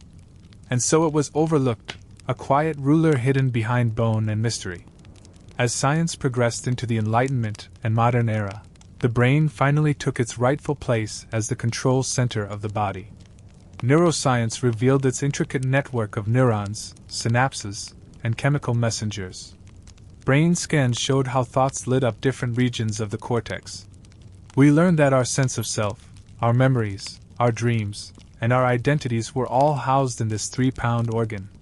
But even now, in our most private moments, we don't always feel that truth. We don't say, "I love you with all my brain." We don't feel heartbreak in our skull. We feel it in our chest. The old metaphors endure, because they speak to something deeper than science, something emotional, intuitive, and deeply human. So as you lie still tonight, and feel the slow rhythm of your breathing, take a moment to appreciate both organs, your heart, warm and steady, and your brain, quiet and hidden. One pumping blood, the other shaping thought. One thudding with emotion, the other storing memory. The ancient world saw them as fire and ice, the heart blazing with passion, the brain absorbing the heat. And maybe, just maybe, there's a kind of balance in that, one that still lives quietly within us all. In the quiet stillness of ancient bedrooms and village hearths, teeth were the subject of more wonder and mystery than almost any other part of the body. They appeared with no warning in the mouths of infants, pushing through pink gums like tiny white stones. They fell out suddenly during childhood, only to grow back larger and stronger, as if the body had a secret plan all along. And eventually, with time and age, they loosened and fell again, sometimes for good. To ancient people, teeth weren't just tools for eating. They were magical, mysterious, and sometimes even frightening. The strange way teeth appeared, disappeared, ached, or broke led to a wide range of strange and imaginative beliefs across civilizations. Beliefs about spirits, destiny, the soul, and even social rank. Let's begin with childhood. For parents and caregivers in ancient times, the eruption of baby teeth was both a marvel and a cause for concern.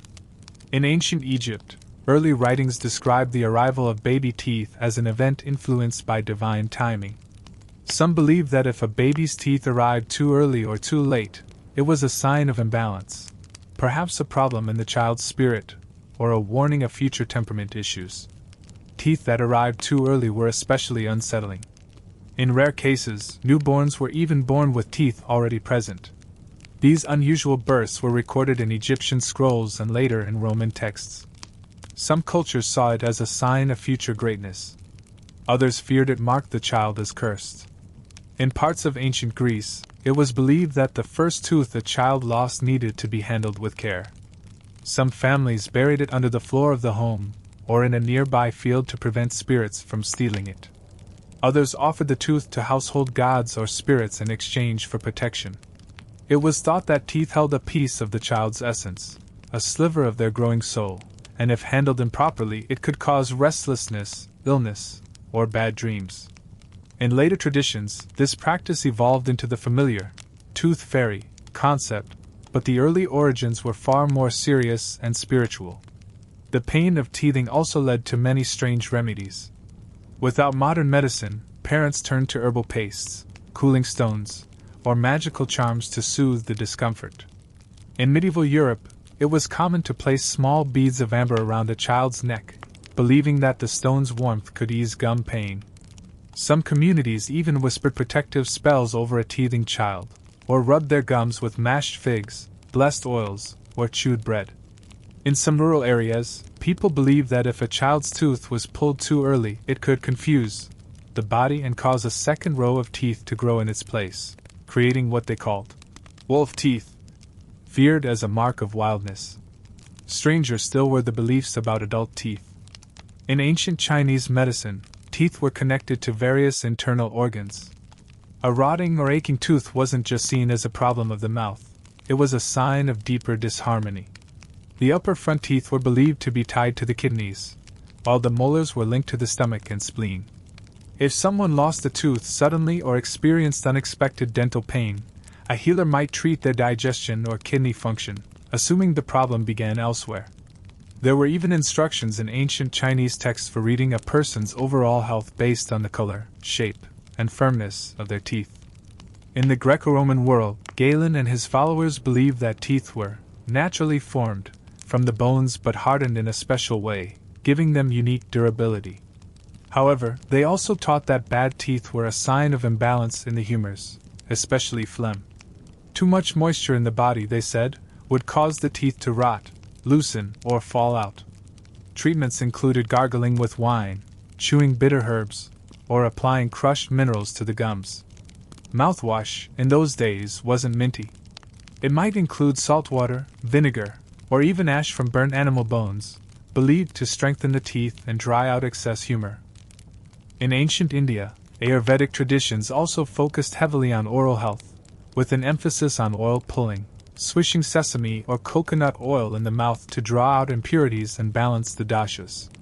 Daily tooth care was not only encouraged but spiritual. The tongue and teeth were considered sacred gateways to speech, breath, and energy flow. Neglecting them was seen not just as laziness but as a disruption of one's spiritual hygiene. The idea that teeth held magical properties didn't end with their use in health. In many parts of the world, teeth, especially those lost naturally, were used in spells and talismans. In ancient Africa, lost teeth were sometimes buried at crossroads to confuse evil spirits.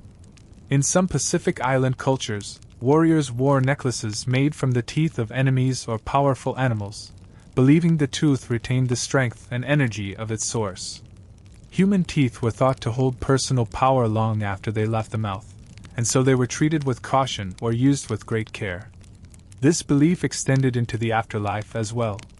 In burial rituals across many ancient societies, care was taken to preserve the skull and teeth. While the soft parts of the body would decay, the teeth remained, stubborn, white, and eternal. Some believed the soul would need those teeth in the next life, to speak, to eat, or to smile at ancestors. In certain tombs, special herbs were packed into the jaw to preserve the bite, just in case. Folklore about teeth continued to grow over the centuries. In medieval Europe, there were rumors of people growing new teeth overnight, especially after a deep sleep or near-death experience. These spirit teeth, as they were sometimes called, were thought to be a gift from angels or a sign that a person had been touched by a divine presence. More often, though, these tales were symbolic, describing a kind of spiritual rebirth, as if the soul had grown a new mouth to speak deeper truths. Tooth loss was also tied to social rank. In many ancient societies, missing teeth were seen as a mark of aging and wisdom, a sign that someone had lived through many seasons and earned their place as an elder. But in others, particularly among the wealthy or powerful, strong, white teeth were considered a mark of health and status. In ancient Rome, some aristocrats polished their teeth with ground-up pumice stones to keep them gleaming. Others had their decaying teeth replaced with artificial ones, sometimes made from ivory, bone, or even metal. These were not the comfortable dentures of today but symbols of dignity, even if they were heavy or uncomfortable. And then there were the teeth that caused fear. In some superstitions, a tooth that broke without warning was considered an omen, a sign of betrayal or loss. In Norse folklore, A sudden toothache could mean that someone was speaking ill of you behind your back. Protective amulets were worn around the neck to guard the mouth from false words and envy. Some even believed that if you dreamed of teeth falling out, it meant change was coming, a shift in fortune, or the arrival of a visitor from afar. Despite all these varied beliefs, one thing was clear across nearly every culture: teeth were never just about eating. They were symbols of strength, passage, mystery, and identity. Their strange cycle, appearing, falling, returning, mirrored the cycles of life itself. They marked childhood, adulthood, and old age.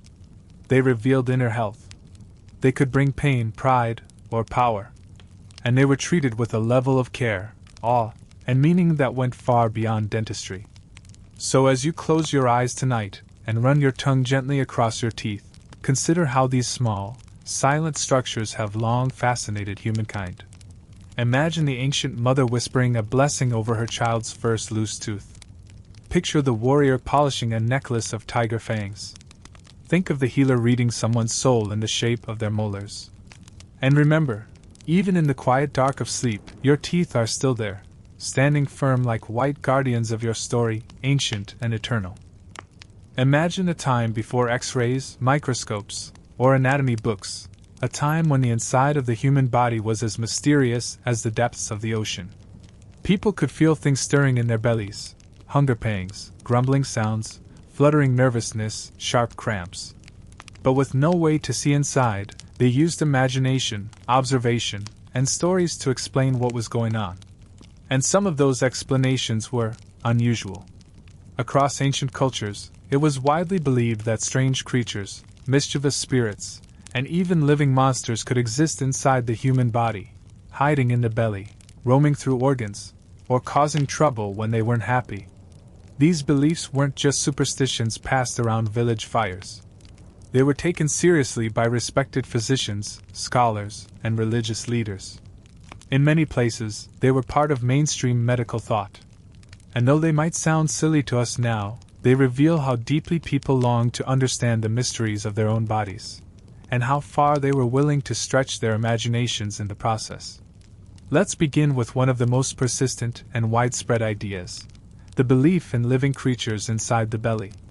In ancient Mesopotamia, for instance, it was thought that illness could be caused by tiny demons or evil winds that entered the body and nested in the gut. These invisible forces were blamed for stomach pain, vomiting, and chronic fatigue. People believed these spirits fed on the food in your belly or stirred restlessly when they were angry. To remove them, healers used prayers, herbal mixtures, or symbolic actions like rubbing clay figures onto the body and then burying them, a way of transferring the illness to the earth. In some Babylonian texts, there are even references to snake-like creatures that slithered through the intestines. These weren't actual snakes, of course, but metaphors for wriggling discomforts, the way a stomachache can twist and turn unexpectedly. People imagined these creatures becoming tangled or knotted, causing blockages or pain. Remedies involved warming the belly, drinking bitter teas, or applying pressure to certain parts of the abdomen to encourage the creature to move along. Ancient Greek thinkers had their own interpretations. The philosopher Empedocles believed that the body was filled with channels and forces governed by the four elements: earth, air, fire, and water. He imagined food moving through the body like water through a system of pipes, and when those pipes got blocked or twisted, trouble followed. Later, Hippocrates and Galen developed more structured theories, but even they wrote about strange sensations and unexplained rumblings as signs of wind or wandering substances. The Greeks also gave us the famous idea of the wandering womb, as discussed earlier, but they extended this concept to other organs as well. Some believed that the liver could swell and move, causing a bulge or pressure in the side. Others wrote about the stomach, floating upward when empty, causing a person to feel faint or dizzy. These ideas may have been based on real sensations, like bloating, cramping, or heartburn, but without internal imagery. People imagined the organs themselves were in motion, sliding or drifting like boats in a storm. In ancient China, traditional medicine described the organs as dynamic, interconnected systems, each influenced by energy flows, qi, and emotions.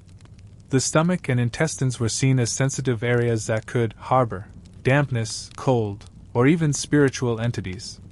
Certain patterns of illness, like chronic digestive troubles or strange cravings, were attributed to gu, parasites, spiritual invaders believed to enter the body and live inside the belly. These were not mere worms or bacteria, but energetic beings that caused harm by disrupting harmony. Treatment involved a mix of herbs, meditation, dietary changes, and spiritual purification. The belly wasn't just a digestive center, it was a battleground. One particularly strange belief found in medieval European writings was the idea of the toadstone. It was said that if a person swallowed a magical stone from a toad, often found near their head, it could protect them from poison. But some believed that, if not removed, the stone could become lodged in the stomach and take on a life of its own, forming a kind of living creature inside the person. Stories tell of people complaining of a pulsing in their belly, only to be told that a stone beast was growing inside them. This belief blurred the line between medicine and folklore, and even some educated physicians debated the possibility of such growths. People also reported feelings of fluttering or movement in the belly, especially during times of stress or excitement. Today, we might call it butterflies in the stomach. But in ancient times, such sensations were often described as actual creatures. In some African traditions, the sensation of a jumping stomach was attributed to ancestral spirits, or even small invisible animals, known as bush babies, or inner beasts. If they were angry, they could cause illness. If they were pleased, they brought strength. Healers would speak to the stomach as if addressing a guest, offering calming words or herbal drinks to appease whatever was stirring within. Even the gurgling sounds we now recognize as digestion were interpreted as signs of something more mysterious. In ancient Rome, doctors believed these sounds, called borborygmi, were not just the result of food moving through the gut but were messages from the body's deeper layers. A stomach that spoke too loudly was thought to be complaining. A silent belly might indicate hidden illness. Treatments included warm compresses, gentle massage, and dietary adjustments to quiet the gut. In medieval Europe, the idea of the belly as a home for spirits or creatures continued in the form of religious beliefs. Some monks wrote about temptation or sin entering through the belly, describing gluttony or lust as literal forces that lived in the gut and rose toward the heart. To control these urges, they fasted, prayed, or placed pressure on their stomachs with tight belts, believing that physical restraint could calm spiritual turbulence. In some extreme cases, people reported hearing voices from their bellies, and these were interpreted as demonic possessions or spiritual unrest. There were also folk tales from Eastern Europe about belly dwarves, tiny humanoid creatures said to live inside lazy or greedy people, feeding off their food and whispering bad ideas. These stories were told to children as warnings against overeating or selfishness. If you ate too much and ignored others, a belly dwarf might take up residence and never leave. In South America, some indigenous tribes believed that dreams were stored in the belly and that certain foods could awaken or soothe them. A person with bad dreams might be treated with stomach remedies, teas, steam baths, or fasting to settle the dream spirits that stirred restlessly inside. These beliefs made the belly not just a place of digestion, but of imagination, memory, and spiritual balance. It's easy to laugh at these ideas now, but they were based on real observations. People felt things inside them they couldn't explain, churning, gurgling, fluttering, aching, and they did their best to understand. And in doing so, they created a rich world of internal life, full of characters and forces that mirrored their outer world. The belly became a stage for invisible dramas, good versus evil, spirit versus sickness, balance versus chaos. And in some ways, modern science has confirmed what ancient people sensed. We now know about the gut-brain axis, the connection between the digestive system and emotional health. The stomach has more nerve cells than the spinal cord. It produces serotonin, the chemical linked to mood. It reacts to stress, memory, and emotion. The belly may not be home to actual monsters, but it is a kind of second brain, deeply responsive, sensitive, and powerful. So as you drift into rest tonight, take a moment to feel your own belly, calm, quiet, and mysterious. Imagine the ancient healer placing a warm hand there, whispering to the organs, listening for signs. Picture a time when your stomach wasn't just a digestive machine, but a sacred place, full of winds and whispers, creatures and currents, all dancing to a rhythm only your body could hear. As the moon rose and the world fell quiet, ancient people didn't think dreams came from the imagination or the mind.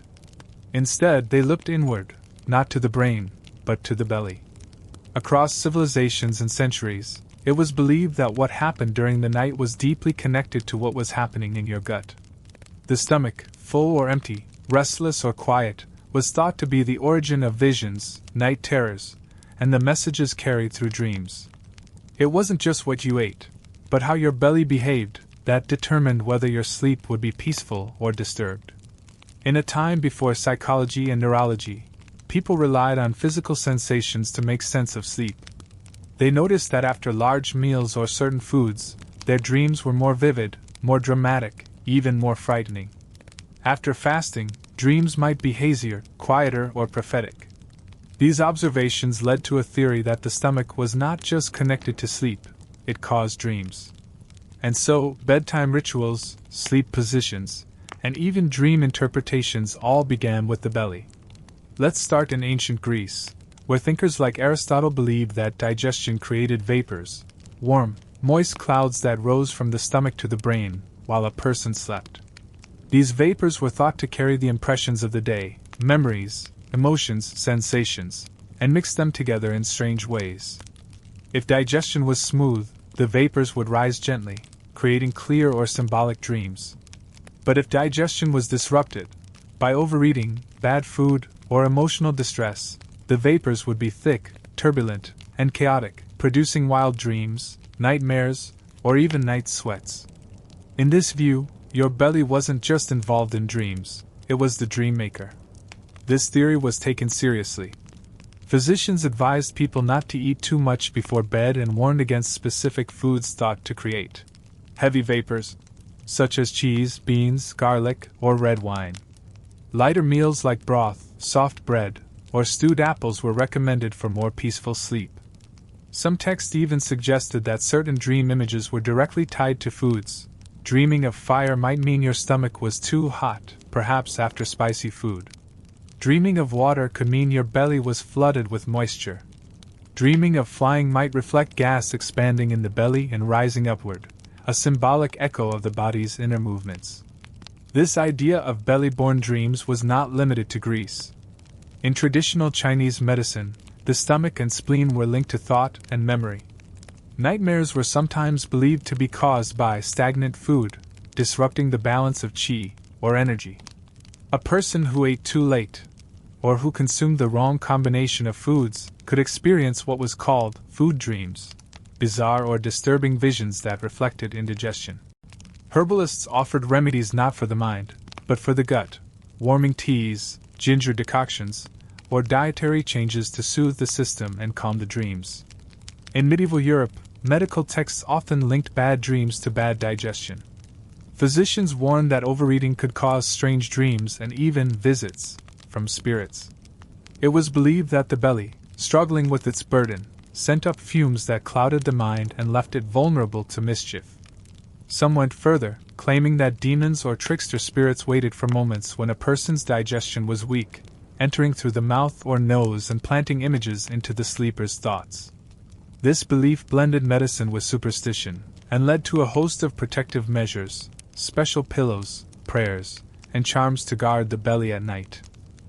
In Islamic medical thought, scholars like Avicenna also acknowledged a connection between digestion and dreams. He wrote that food's transformation in the belly affected the clarity of the senses and the quality of dreams. A well-balanced diet could lead to meaningful dreams, sometimes even prophetic. An imbalanced gut, on the other hand, produced chaotic sleep and distorted visions. Like his Greek and Roman predecessors, Avicenna recommended gentle meals, careful meal timing, and a clean stomach before rest. Meanwhile, in ancient India, the Ayurvedic tradition held that dreams arose from an imbalance of the dashas, the elemental forces within the body. One of these dashas, kapha, was associated with heaviness, moisture, and the stomach. If kapha was elevated during sleep, especially after a rich or late dinner, it could create confusing or disturbing dreams. To restore balance, Ayurvedic practitioners recommended clearing the belly with spices, drinking warm water, or performing light stretching before bed. A troubled stomach was never treated in isolation. It was always seen as a doorway to the mind, and the dreams it generated were clues to deeper imbalances. Some ancient cultures believed the belly itself could think or remember. In early Mesopotamian texts, there are references to the gut as a second brain, not in a scientific sense, but in a spiritual one. The gut was seen as the home of emotion, instinct, and hidden memory. When you dreamed, they believed, it was the belly telling stories, replaying fears, desires, and longings that were buried too deep to speak aloud during the day. A quiet belly meant a quiet mind. A churning belly stirred stories you didn't even know you held. This belief even reached into how dreams were interpreted. In some dream manuals, common symbols were linked to specific parts of the digestive system. Dreaming of stairs or ladders meant food was moving upward, perhaps causing reflux.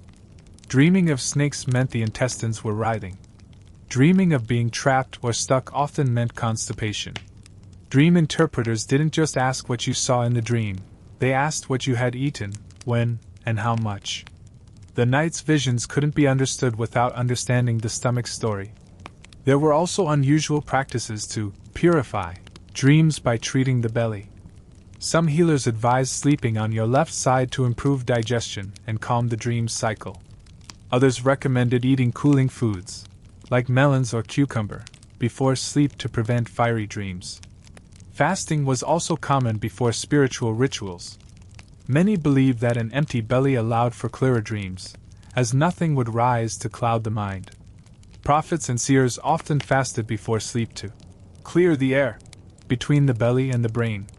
Interestingly, we now know that there is a scientific basis for some of these old ideas. Modern research confirms that the gut and the brain are closely connected, a relationship known as the gut-brain axis. The digestive system produces neurotransmitters like serotonin and dopamine, which affect mood and sleep. The gut has so many nerve cells that it's sometimes called the second brain.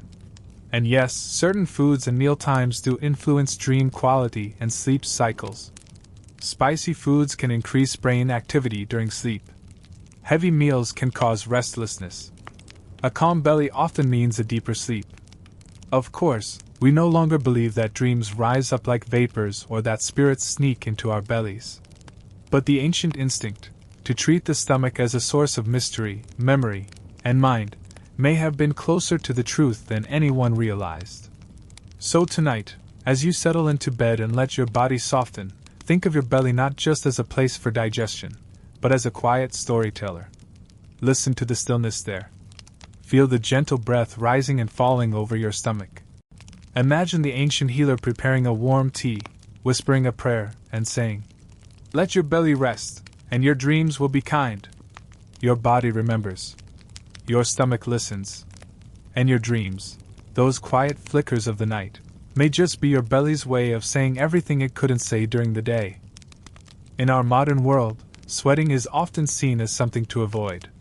We wear antiperspirants, crank up the air conditioning, and rush to dry off after exercise. But in ancient history, sweating wasn't just tolerated, it was cherished. To sweat was to cleanse, to release, to heal. The body's natural perspiration wasn't simply moisture. It was a powerful sign that the body was working to balance itself. From the deserts of Egypt to the snowy hills of Scandinavia, ancient people believed that sweat could carry illness out of the body, restore clarity to the mind, and even push evil spirits back into the shadows. Long before saunas, steam rooms, and herbal sweat lodges became leisure activities, they were considered sacred rituals, acts of purification and medicine. Across the ancient world, sweating was not just a physical response. It was a therapy, a language, and in many places, a prayer. Let's begin in ancient Greece, where physicians following the teachings of Hippocrates viewed sweat as one of the primary ways the body expelled illness. According to the theory of the four humors, blood, yellow bile, black bile, and phlegm, imbalance among these fluids led to disease. Sweating, in this framework, was the body's way of evacuating the excess. A person with a fever, for example, wasn't just hot. They were believed to have too much blood or bile circulating in the system. Inducing sweat helped cool the heat and remove the offending humor. Physicians recommended warm drinks, heavy blankets, and even heated bricks placed near the feet to encourage sweating. Sweating was also tied to emotions. If someone was deeply frightened or nervous, their sudden sweating was seen as a sign that their soul was wrestling with external forces, often described as spiritual winds or disruptive energies. Rather than being embarrassed by sweat, ancient Greeks sometimes welcomed it, believing it to be the body's natural alarm system, a way of warning and protecting itself from unseen dangers. In healing temples, known as Asclepia, patients would undergo long treatments involving fasting, massage, and warm baths, all designed to help the body sweat out its disturbances before entering a dreamlike sleep that was believed to reveal the cure. In ancient Rome, sweating became a cornerstone of daily health. Roman bathhouses, grand architectural marvels, included steam rooms called sudatoria, where people would sit and sweat in intense heat. These spaces weren't just for cleaning, they were for healing. Roman doctors recommended sweating for a host of conditions: fevers, headaches, melancholia, sluggish digestion, and bad dreams. After sweating, one might be massaged with oils and scraped clean with a curved tool called a strigil, removing not just dirt, but illness and emotional burdens.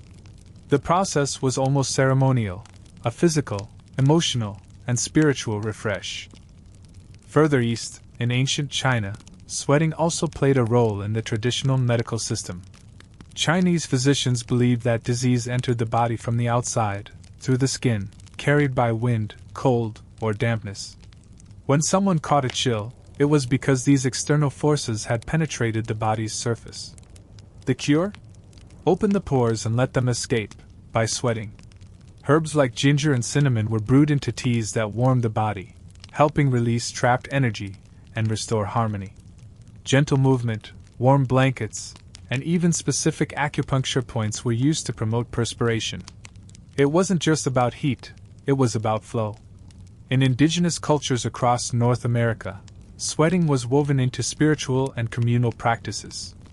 Sweat lodges, small, enclosed huts heated with red-hot stones, were used for purification, prayer, and healing. Participants sat in the dark, steamy air, chanting or sitting silently, as their bodies released sweat and with it, mental and emotional burdens. The sweat lodge wasn't just a treatment. It was a ceremony. It brought people closer to the earth, to the spirits, and to each other. Emerging from the sweat lodge was symbolic, a rebirth, dripping with renewal. In Scandinavia, the sauna held a similar place. Archaeological evidence suggests that early sauna-like structures existed even in the Bronze Age. These spaces were used not only for warmth in cold climates, but for healing and social bonding. Norse traditions spoke of the cleansing power of sweat, and midwives often used saunas to help women during childbirth, believing the heat made the body more supple and the soul more calm. The phrase, "sweat out a sickness," was taken quite literally. In fact, in many northern villages, it was common to treat colds or fevers with long hours in the sauna, followed by a plunge into cold water to seal the cleansing. Sweat was even thought to reveal things. Ancient doctors believed the smell, color, and amount of sweat could indicate a person's condition. A sweet-smelling sweat might suggest a mild illness. A sour or sharp odor could mean more serious trouble. Excessive sweating in one area, like the feet or hands, was interpreted as an imbalance in that specific region of the body. These early diagnostic methods, though primitive by today's standards, showed a remarkable sensitivity to the body's cues. In Ayurvedic medicine, sweat was one of the three main excretory functions, along with urine and waste. It was seen as a product of the body's fire, Agni, and its balance was essential. Too much sweat could lead to weakness, dehydration, or skin problems. Too little could result in sluggishness or toxin buildup. Spicy foods, physical movement, and herbal treatments were used to control and direct sweating. In Ayurveda, sweat was not simply waste, it was a reflection of your inner fire, your health, and your dashic constitution. Yet, for all the emphasis on sweat as healing, it was also treated with care. In ancient Egypt, sweating was sometimes seen as a vulnerability. The moment after heavy sweating, when the pores were wide open, was thought to be dangerous. Evil spirits or harmful air, miasma, could enter through the skin. To prevent this, oils were rubbed into the body after sweat baths, creating a seal of protection. Linen robes were worn to guard against sudden chills. Even in healing, there was a recognition of balance. Sweat could purify, but only if followed by careful tending. Sweating was also linked to moral purity in some cultures. In medieval monastic traditions, hard labor, which produced sweat, was considered part of spiritual discipline. A monk who worked the fields, soaked in sweat, was seen as not only fulfilling his earthly duties, but cleansing his soul of pride, sloth, and desire. In this way, sweat bridged the physical and the spiritual, a sign of effort, humility, and sacred service. Over time, of course, science replaced sweat's mystery with explanation. We now understand that sweating helps regulate body temperature, remove trace toxins, and cool the skin. We know it's controlled by the hypothalamus, activated by physical exertion or emotional triggers. But even now, we speak of sweating out a cold, or having cold sweats from fear. These phrases linger, connecting us to an older understanding of the body as a vessel not just of biology, but of emotion, meaning, and transformation.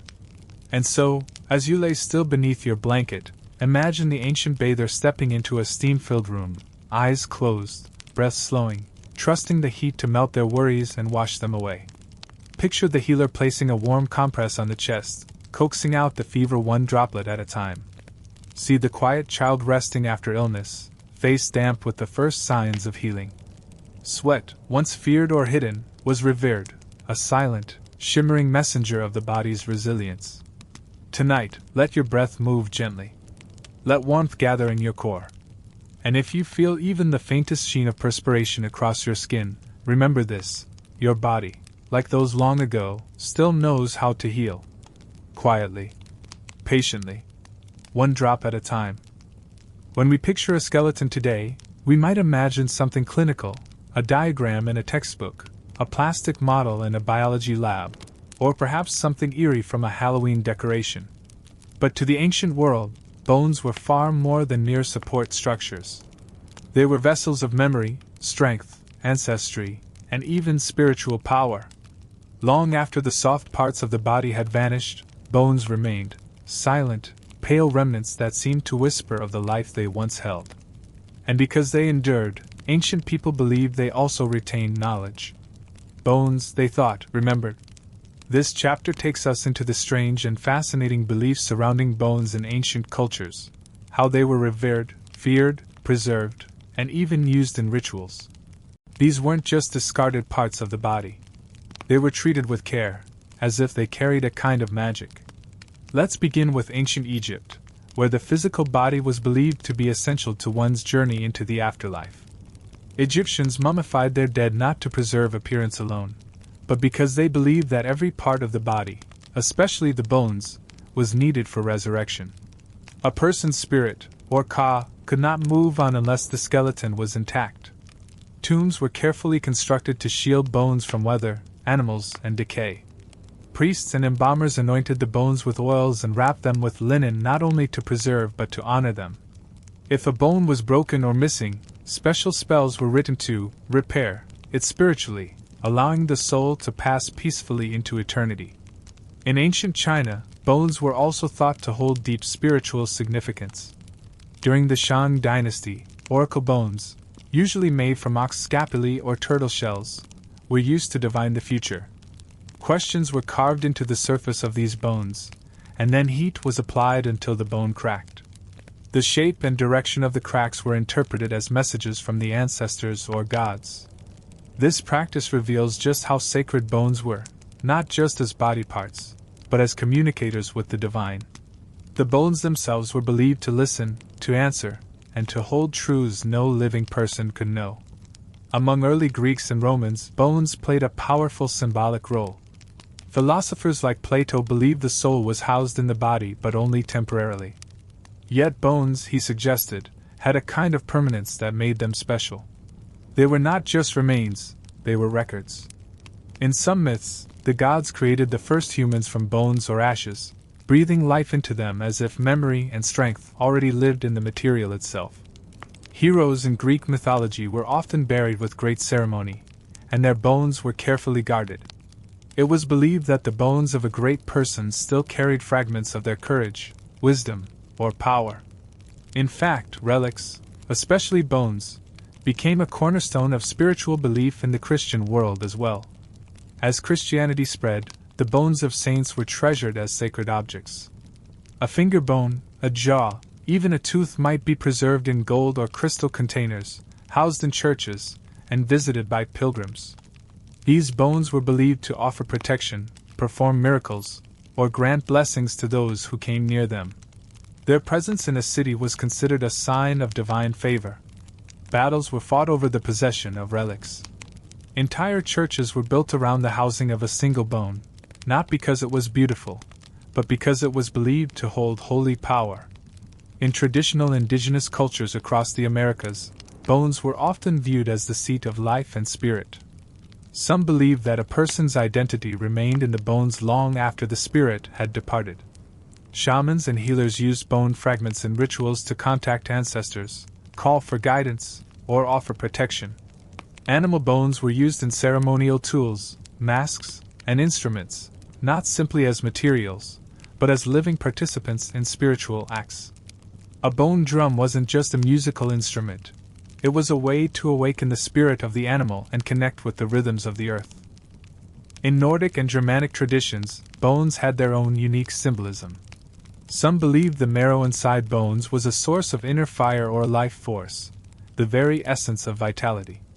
Warriors who died in battle were said to have bones that sang as they were carried to the afterlife. This poetic image was likely rooted in the way bones echo when struck, a reminder of their solid, resonant quality. In old burial mounds, bones were sometimes arranged in symbolic patterns, facing certain directions or placed with tools and talismans. This wasn't random. It was an effort to align the memory of the body with the future of the soul. Interestingly, bones were not always associated with life or reverence. In some traditions, they were feared. In parts of medieval Europe, it was believed that the bones of a person who died under tragic or unjust circumstances might carry a restless energy. These bones were sometimes reburied, cleansed with holy water, or placed beneath protective symbols to ensure peace.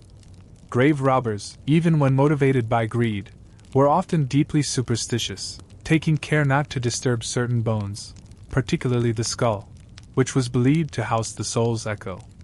In Japan, Shinto and Buddhist practices honored bones during memorial rituals called katsuage, which literally means bone picking. After cremation, family members would use chopsticks to pick the bones of the deceased from the ashes and place them in an urn. The ritual was deeply personal and symbolic, emphasizing that the bones were not simply waste but honored links to the person's spirit. Special care was taken to collect the spine last, symbolizing the support of life, and the placement of bones in the urn followed a specific order, a quiet choreography of remembrance and respect. Many cultures also believed that bones could predict fate. In Africa, bone casting was, and still is, a form of divination. Healers would cast a collection of bones, shells, and stones onto a cloth, interpreting how they landed to reveal insights into health, relationships, and destiny. Each bone represented a different element of life, and the patterns they formed were seen as messages from ancestors or spirits. These bones were often passed down through generations, infused with the energy and knowledge of those who had used them before. Bones even found their way into medicine. In medieval Europe, powdered bone, especially from animals believed to be strong or wise, was sometimes used in remedies. It was thought that consuming the essence of the bone could transfer its properties to the patient. Rhino horn, for example, was believed to restore vigor. Deer antler, which is technically bone, was ground into tonics for energy. Though we now recognize the flaws in such practices, they show how ancient people saw bones as more than calcium. They were containers of life's essence. The symbolic power of bones also shaped language. We still say someone has a bone to pick, or that they feel something in their bones. We describe honesty as bare bone, or say we've been worked to the bone. These phrases, like fossils, are remnants of ancient thinking, the idea that bones are not just physical but metaphorical, the place where truth, identity, and memory live. Even today, bones captivate us. Scientists study ancient skeletons to learn about diet, disease, and migration. Artists sculpt and sketch bones as symbols of beauty, decay, or endurance. And deep down, many of us still feel a quiet awe when we see a skeleton, not out of fear, but reverence. It reminds us that something remains when all else fades. So tonight, as your body rests and your breath slows, think of the bones beneath your skin, strong, silent, holding you up. Imagine the ancient people who felt the same bones inside themselves and wondered, what do these white beams remember? What stories do they keep? What strength do they hold? Perhaps, in the stillness of sleep, your bones do remember. Not just the steps you've taken, but the ones walked by those before you. And in that memory, perhaps there is a kind of peace, the quiet reassurance that even when all else grows silent, the bones remain. And so, dear listener, we've reached the end of our quiet journey through the strangest things ancient people believed about the human body. We've wandered through wandering wombs, whispered with breath-born spirits, and rested among the memories tucked deep within bone. These old ideas, though strange to our modern minds, were born not of ignorance, but of wonder, a deep and reverent curiosity about what it means to live, to feel, to sleep, and to heal. The body in those times wasn't just a machine. It was a storybook, a mystery, a sacred map traced with wind, fire, and spirit. And though we now understand anatomy through science, those early beliefs remind us of something quietly important, that the body is still more than flesh and blood. It is experience. It is memory. It is the place where ancient questions still echo. As you settle further into rest, allow your own body to soften. Let your thoughts drift like breath in the dark, and trust in the gentle rhythm that carries you through the night. You don't need to remember every chapter. You don't need to understand every idea. All you need to do now is rest, knowing that even in stillness, your body remembers, your breath listens, and your dreams are waiting just beyond the edge of waking. Until next time, may your sleep be deep, your heart be quiet, and your bones carry you gently through the night. Good night.